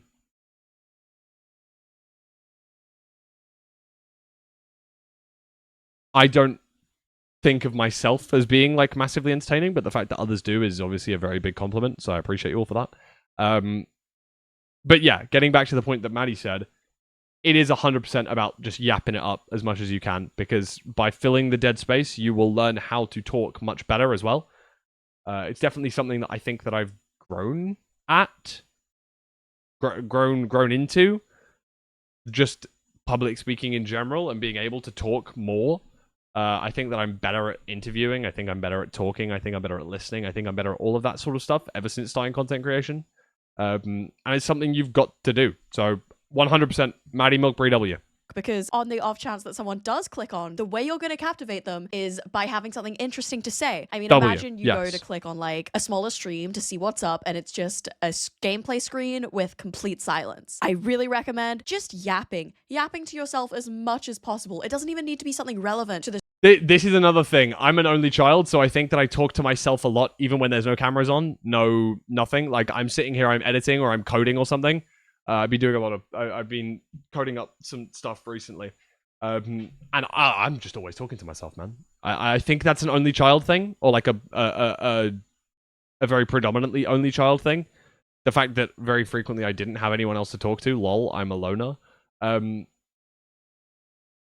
I'm an only child and I don't talk to myself. I just think you're strange. I'm not an only child and I'm yapping to myself all the time. Thanks, Ro. I do that too, LMAO. I'm not an only child. Okay, cool. So maybe it's not an only child thing. I think it might be slightly more prevalent in only children, but I think everyone kind of does yap to themselves. the stream. Just talk about anything. Talk about like a piece of media you found interesting, just to yourself. And then if someone comes in, hey, they might find what you're saying interesting as well. I know it can be hard to keep talking when it feels like no one's listening, but I think that's how you'll get people listening. But if that's challenging to do, if you find it a bit strange. And this is why, oh fuck, I should have probably fucking said this, man. I really should have said this. Maybe I did have something, but I just needed to think about it a little bit longer. Sorry, Orbits. In almost addition to what Maddie's saying here, because I feel like I can tag on to this, it is hard to talk to yourself or to talk to quote unquote no one for an entire stream or for a very long time. And for that, I would literally only recommend just having a couple of friends either in call with you during stream or actually just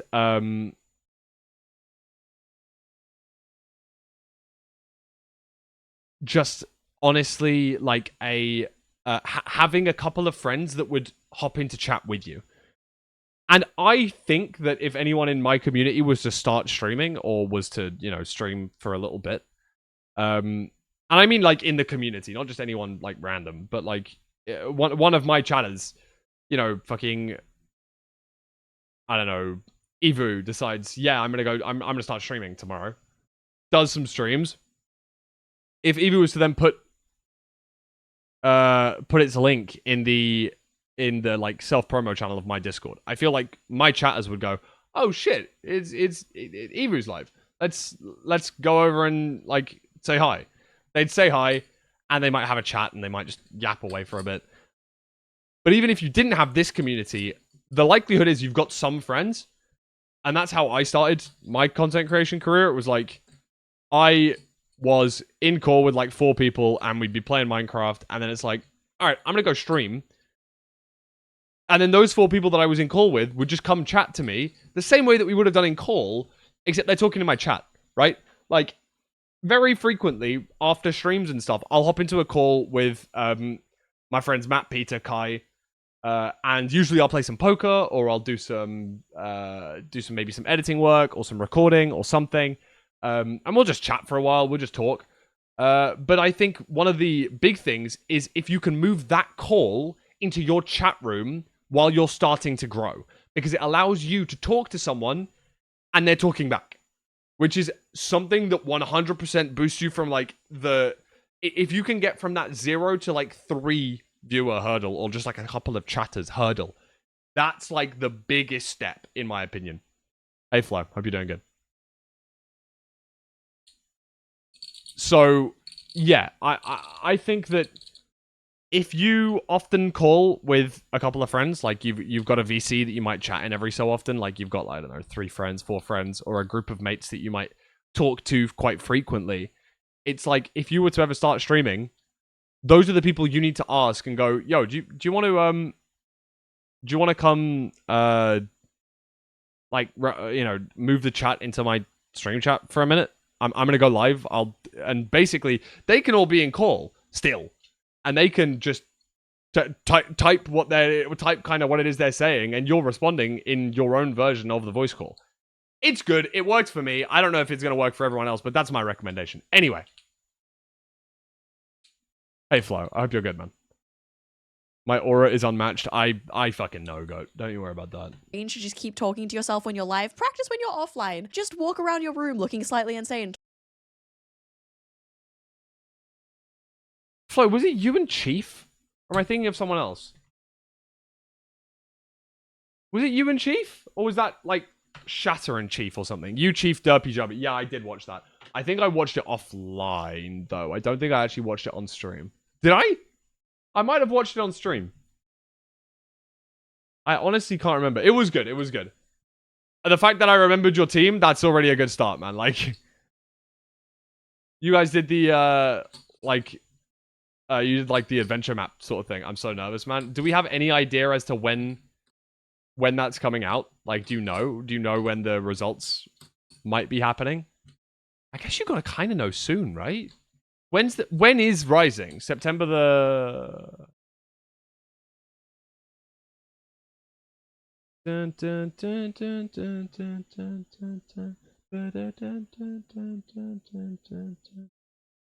MCC Rising 3 is September the 7th at 8 p.m. BST. Jesus. So, like, kind of fucking soon, man. You're probably going to find out soon, yeah.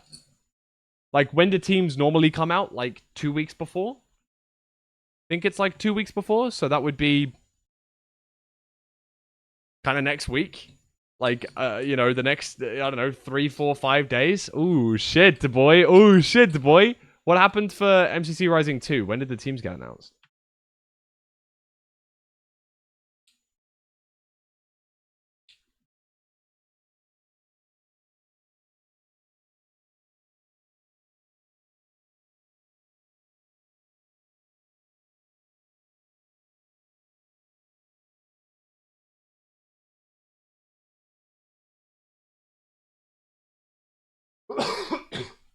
Excuse me.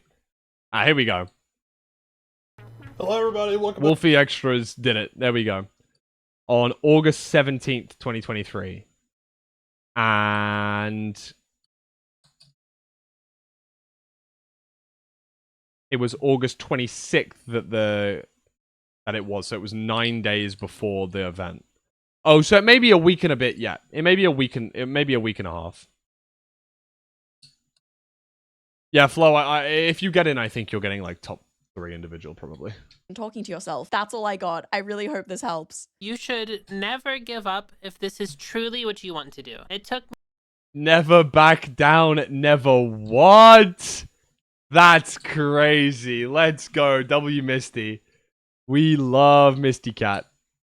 Me almost 15 years to hit 1,000 subscribers, and if I never would have hit it, if I didn't have any subscribers today, I would still be doing YouTube. If you can tell yourself that even without any amount of success, you would still do YouTube for fun, I think you can definitely make it a career. My unique piece of advice is going to seem pretty obvious, and I think that's what makes it unique because people don't say enough. I'd say to stay positive. Let me finish, all right? There's more to it, not just stay positive, that's it. I think a lot of times when people are doing content or going through content, they struggle to see the positive side of things. For instance, there's a common thing for people to post on Twitter when they get a 10 of 10 or a 1 of 10, and people really, really appreciate the highs. And the reason that a lot of creators you watch, especially if you're starting up on content creation, and why they appreciate the highs so much is because they've gone through a bunch of lows. For instance, of the Yeah, that's real. That's real as hell. W orbits. podcast, it doesn't exactly do amazing, right? It doesn't do crazy, but I still look at the positives of it. I'm meeting new people. I'm constantly producing content. I am training my talking skills. It helps me with streaming now. I mean, I said this on stream the other day. It helped me improve because I can now talk to myself for 20 minutes if no one's in chat. Before, I never used to be able to do that. So I think what a lot of people need to start doing when they come to content creation is just stay positive. In any sense. Not just because of the highs, not ignoring the lows. Be positive about the lows. Find out how to make the lows the highs. Enjoy the highs instead of the lows. Everything like that. Very basic, but also very unique at the same time.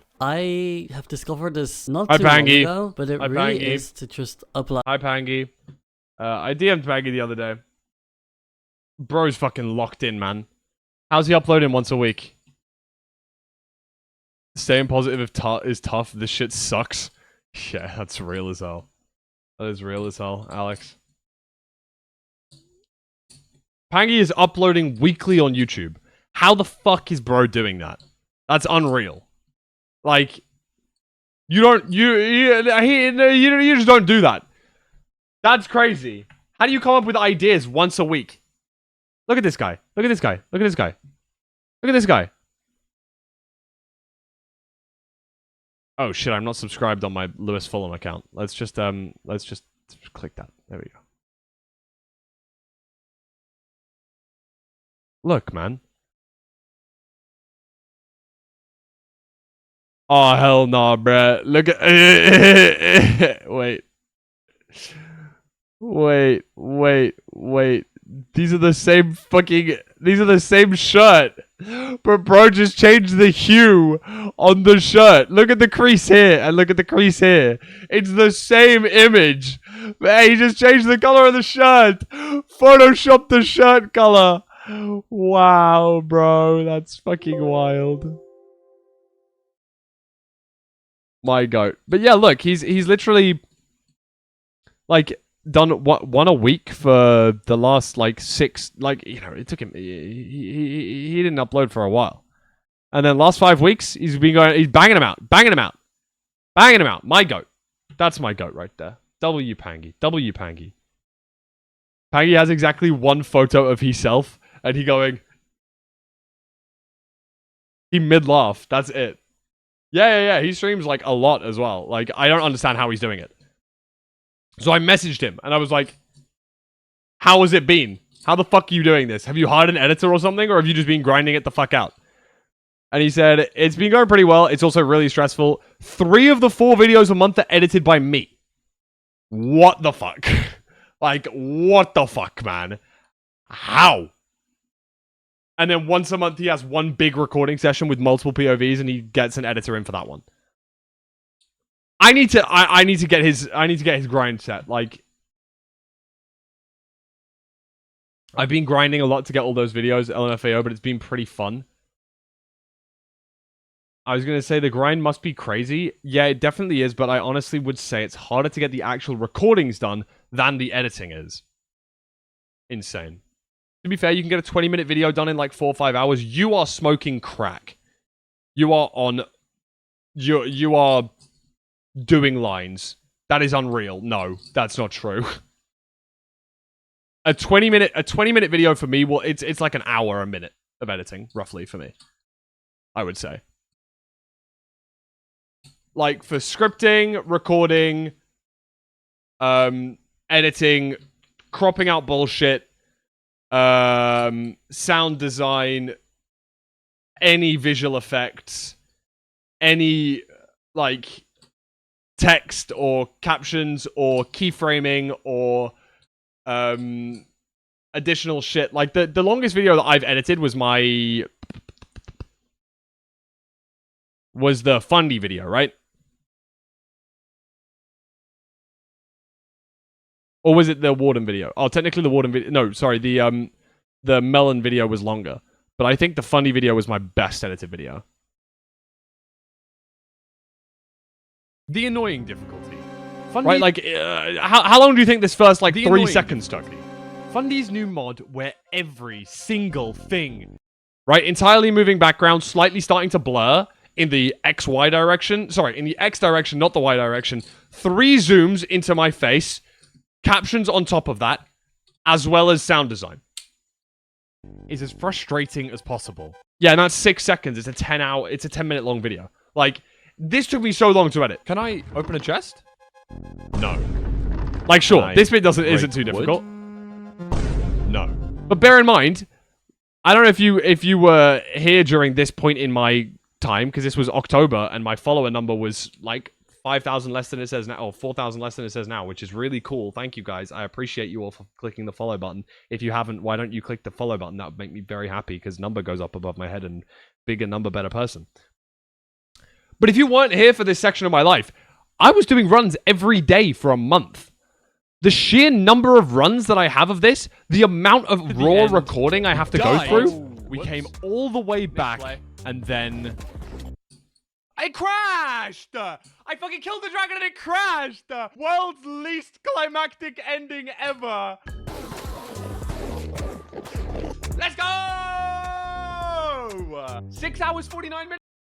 That's a 6 hour and 50-minute run that I've had to trawl through for clips, and we're 2 minutes into the 10-minute video.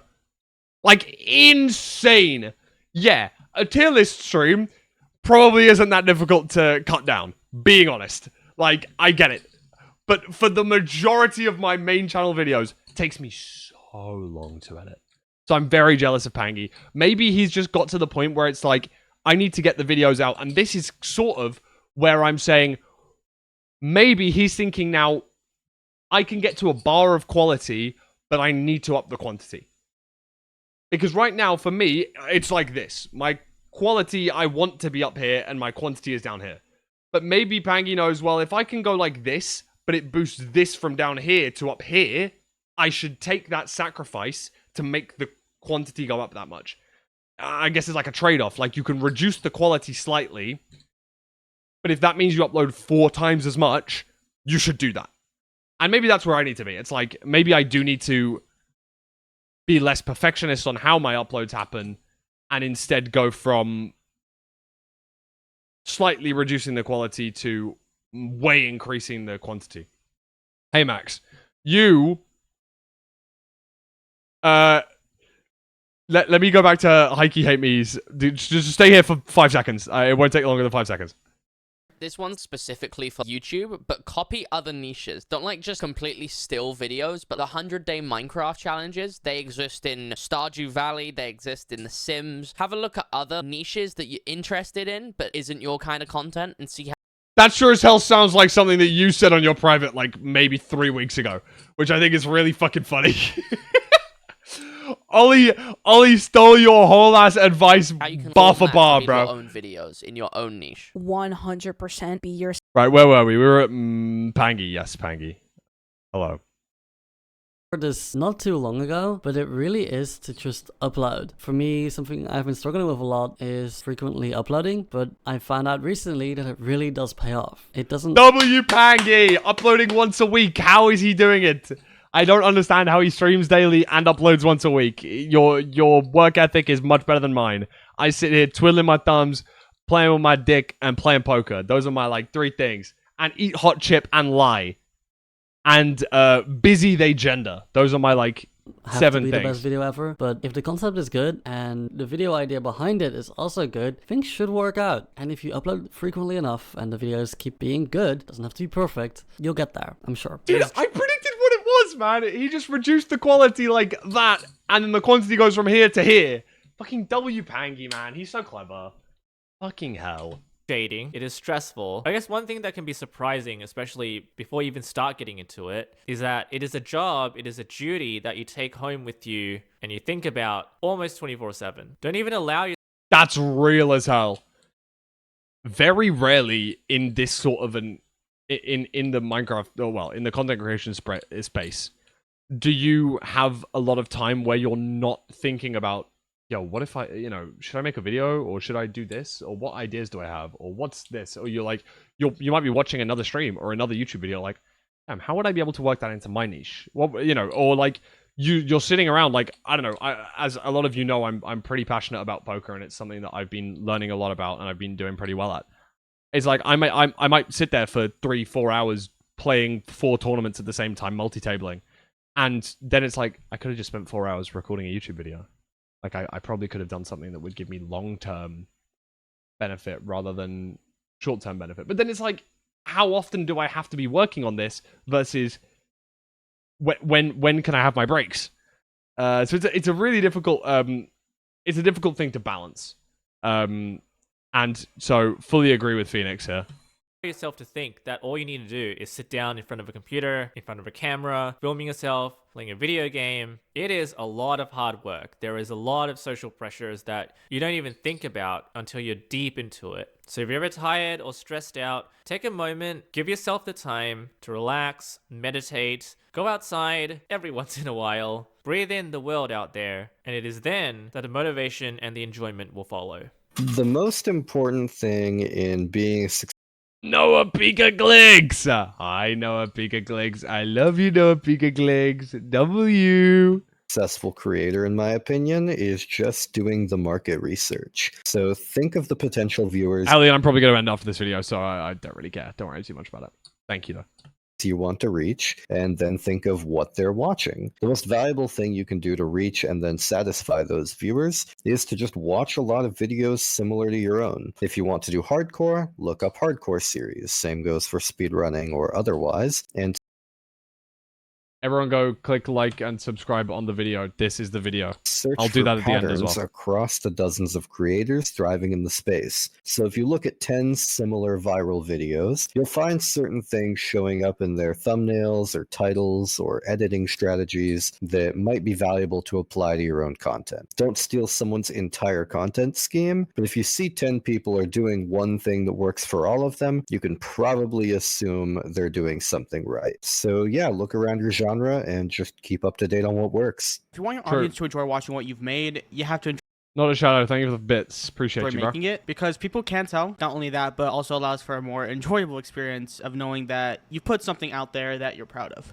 My piece of advice is that if you're doing some form of content and you aren't having fun or feeling satisfied doing it, don't be afraid to move on and try different things. I've been caught up in making certain formats of videos or trying to write certain ways a few times, and each time the only way I was able to move on was realizing that I wasn't having fun doing it. So try to make something that's fun for you, or just take it as a sign to move on. I will admit, a large portion of YouTube, especially when you get started, really does come down to RNG. I have seen some of the most amazing content creators take forever to finally get that piece of success that they wanted, aka views, subscribers, whatever it is. And then I've seen others that, to be quite frank, maybe don't deserve it as much. In the beginning, it does definitely come down to RNG. It's something you can't really influence. I kind of what agree. You can I do your agree. determination and your perseverance to keep going. Now, that sounds like a very clear. But remember, your network is your net worth. Okay, remember that one. If you remember nothing else, you got a network in this community. That's 100% real. I'm sorry if you can hear the grinding of power tools outside. My stepdad has decided to clearly cut some metal. I'm not sure. Cliche response and answer, but it is true. And this goes from like everything. It could go from the fact of like not giving up when a video does bad, but even more importantly, not getting too jumpy when deciding to switch between niches. Something I did when I got started was jump between one thing to the next to the other. For instance, Bed Wars, I picked a Skyblock variety, even went to Roblox and Hightail. I went all over the place. And, you know, every single time I jump, Classic dunes. It's essentially a setback. It's a point to restart. It's a lot of the progress you make before you jump to a different niche, or if you try variety, it kind of is undone. Because at the end of the day, if you go to a candy shop once a week, expecting candy, that is your thing, and then randomly all of a sudden, it turns into a deli. What do you do then? Do you buy meat instead that week? Or maybe you find a different candy shop? I feel like the answer is very apparent, very evident, but the thing is, like, a lot of people don't really think about that when they're getting started with YouTube. And they smart. honestly think that that's a good little analogy. W analogy, Red. Will just stick around for everything, and the truth is you gotta make people understand that they should stick around for you, and the only way you could first do that is by delivering consistency. Now, I apologize for the excessive response and answer to this, but yeah, it's great. I feel like it is very important to think about it and to be keep long. in mind when you do YouTube. It is very important to stay consistent, both upload wise but also the type of content you do, so that people can slowly begin to, I suppose, grow fond of you, that they can familiarize themselves with your your channel, what you do with your content, and so on and so forth. I feel like that's probably the best but simplest piece of advice that I feel like new creators should really take into account when making content. Don't shoot for the stars immediately. Set your course and stay consistent. Bro, Reduce is taking up a third of this video. Niches, that is completely understandable and fair, but try not to jump every week. Try to at least dedicate 10 videos before you switch, if you like the niche. I think when you're starting out... Bro, I don't... Rec rap with massive eyes. Monka fucking W, bro. What is that? What is that, man? I don't like it. I don't like it. I don't like it. Why is he looking like that? Why is he looking in my soul? I don't like it. Excuse me. Or at least me, I was really obsessed with getting advice from everybody that I could. Every single video, I would ask like so many people like, is this good? What should I change? And while that can be good, you know what? Sometimes you just gotta send it. Just get your hands dirty, make mistakes, mess up, and just learn from it. I'm gonna be real. One of the main things I Sarah Bursty in the Minecraft Inside MC video. W Sarah Bursty. Was learning to balance. Sarah Bursty over under 1 million subscribers by the end of the year. It was my gambit. That was my gambit. That was my outside bet on did I say 1 million? Did I say 100k? I think I might have said 100k. I messaged Callum CPK this, I believe, in February. And I said Sarah Bursty over 100,000 subscribers by the end of the year. And I believe she was at 1.3k at the time or something. So I think she might get that.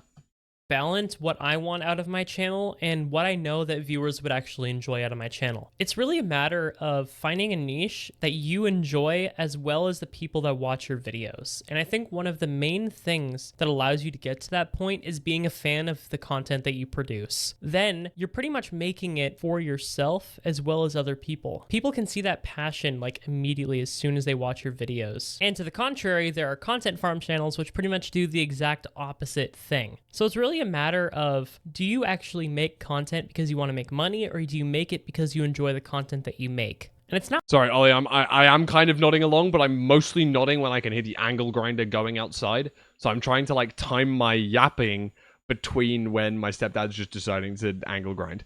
I can only apologize for that.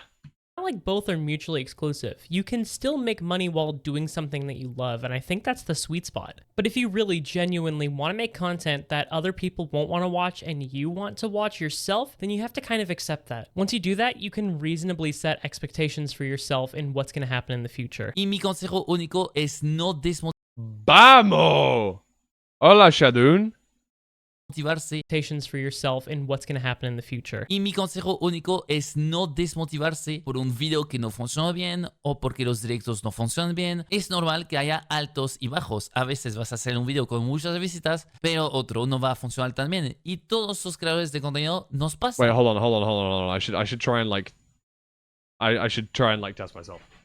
Y mi consejo único es no desmotivarse por un video que no funciona bien o porque los directos no funcionan bien. Es normal que haya altos y bajos. A veces vas a hacer un video con muchas visitas, pero otro no va a funcionar tan bien. Y todos los creadores de contenido nos pasa. Tenemos nuestro prime y nuestros bajos. Y está bien ser muy feliz cuando tienes un video muy bueno que funciona muy bien, pero hay que intentar no dejarse desmotivar cuando algo sale mal. Eso te puede afectar mucho en el mental o hasta desmotivarte de hacer contenido. Aprovecha y aprende lo que no le gusta o hasta no dejarse desmotivar cuando algo sale mal. Eso te puede afectar mucho en el mental o hasta desmotivarte de hacer contenido. Aprovecha y aprende lo que no le gusta a tu público y no lo hagas de nuevo. Y así poco a poco vas a ver lo que funciona mejor en tu canal. No te desmotives, sigue adelante y sigue creando buen contenido. Suerte. Before I consume a piece of media that Bro, I have why Small Ant got the big googly them great big googly moogly eyes. Clicked on or didn't scroll away from, I asked myself, why did I watch this? What detail hooked me? And I did that for pretty much every piece of content I consumed for like a year or two. And doing that small, like 10-second exercise every video, you get a really good feeling of what is compelling content. Run that one back for me. I think that was really good advice that I don't even think I really understood Buen before. contenido. Suerte. Before I consume a piece of media that I have clicked on or didn't scroll away from, I asked myself, why did I watch this? What detail hooked me? And I did that for pretty much every piece of content I consumed for like a year or two. And doing that small, like 10-second exercise every video, you get a really good feeling of what is compelling content. That is the single thing that helped me the most in content creation. It's a piece of advice I was given by a content creator called Tomscar. Hopefully a lot of you know Tomscar. Amazing. Tomscar WASDF videos guy? Wow.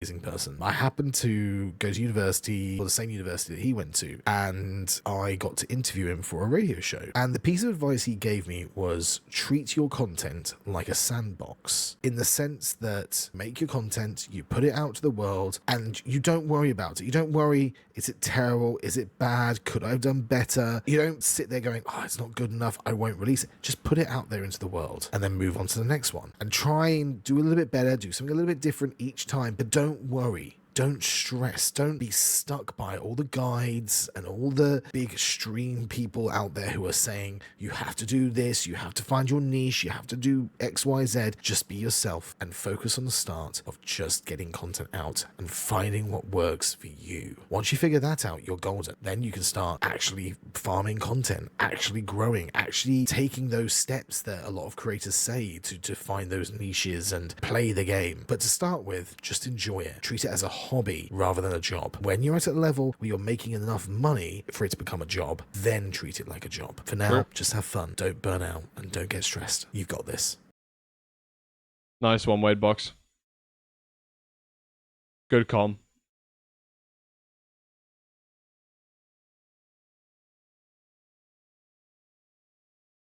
Very cool.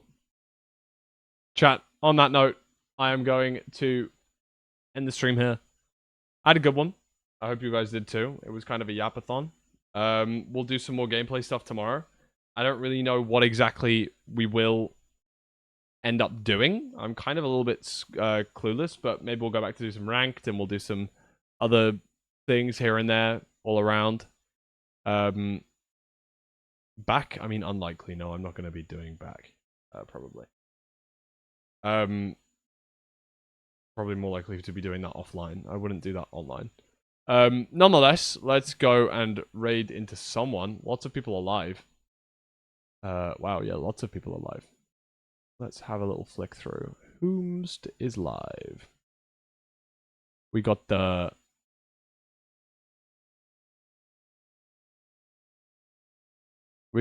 goddamn Gigi Akko. We got the goddamn Juvik. We got the goddamn Pizza Hut. We got the goddamn Vistrid.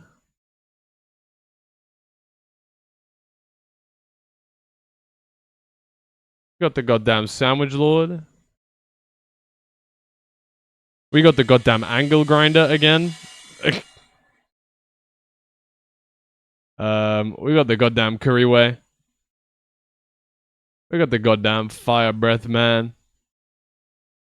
We got the goddamn Roscumber. Should we go raid Pangy? That'd be quite funny. I did just yap about Pangy, didn't I?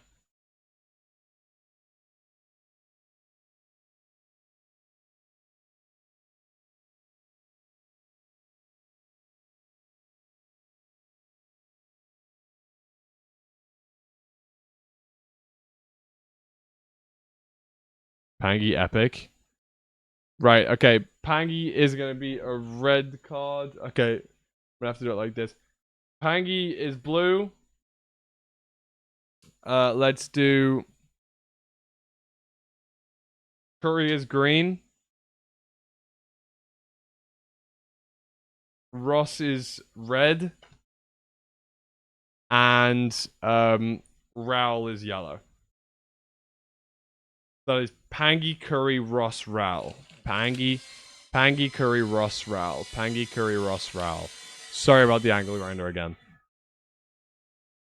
Roscumber. Roscumber it is. Double yeah. Everyone enjoyed the Roscumber stream. Roscumber is the best, world's best builder that I know, pretty much. So everyone do a couple of full raids and show our love to Roz. Roz is very cool. Okay, chat. Thank you very much for being here. I'll be live again tomorrow. I will see you all there.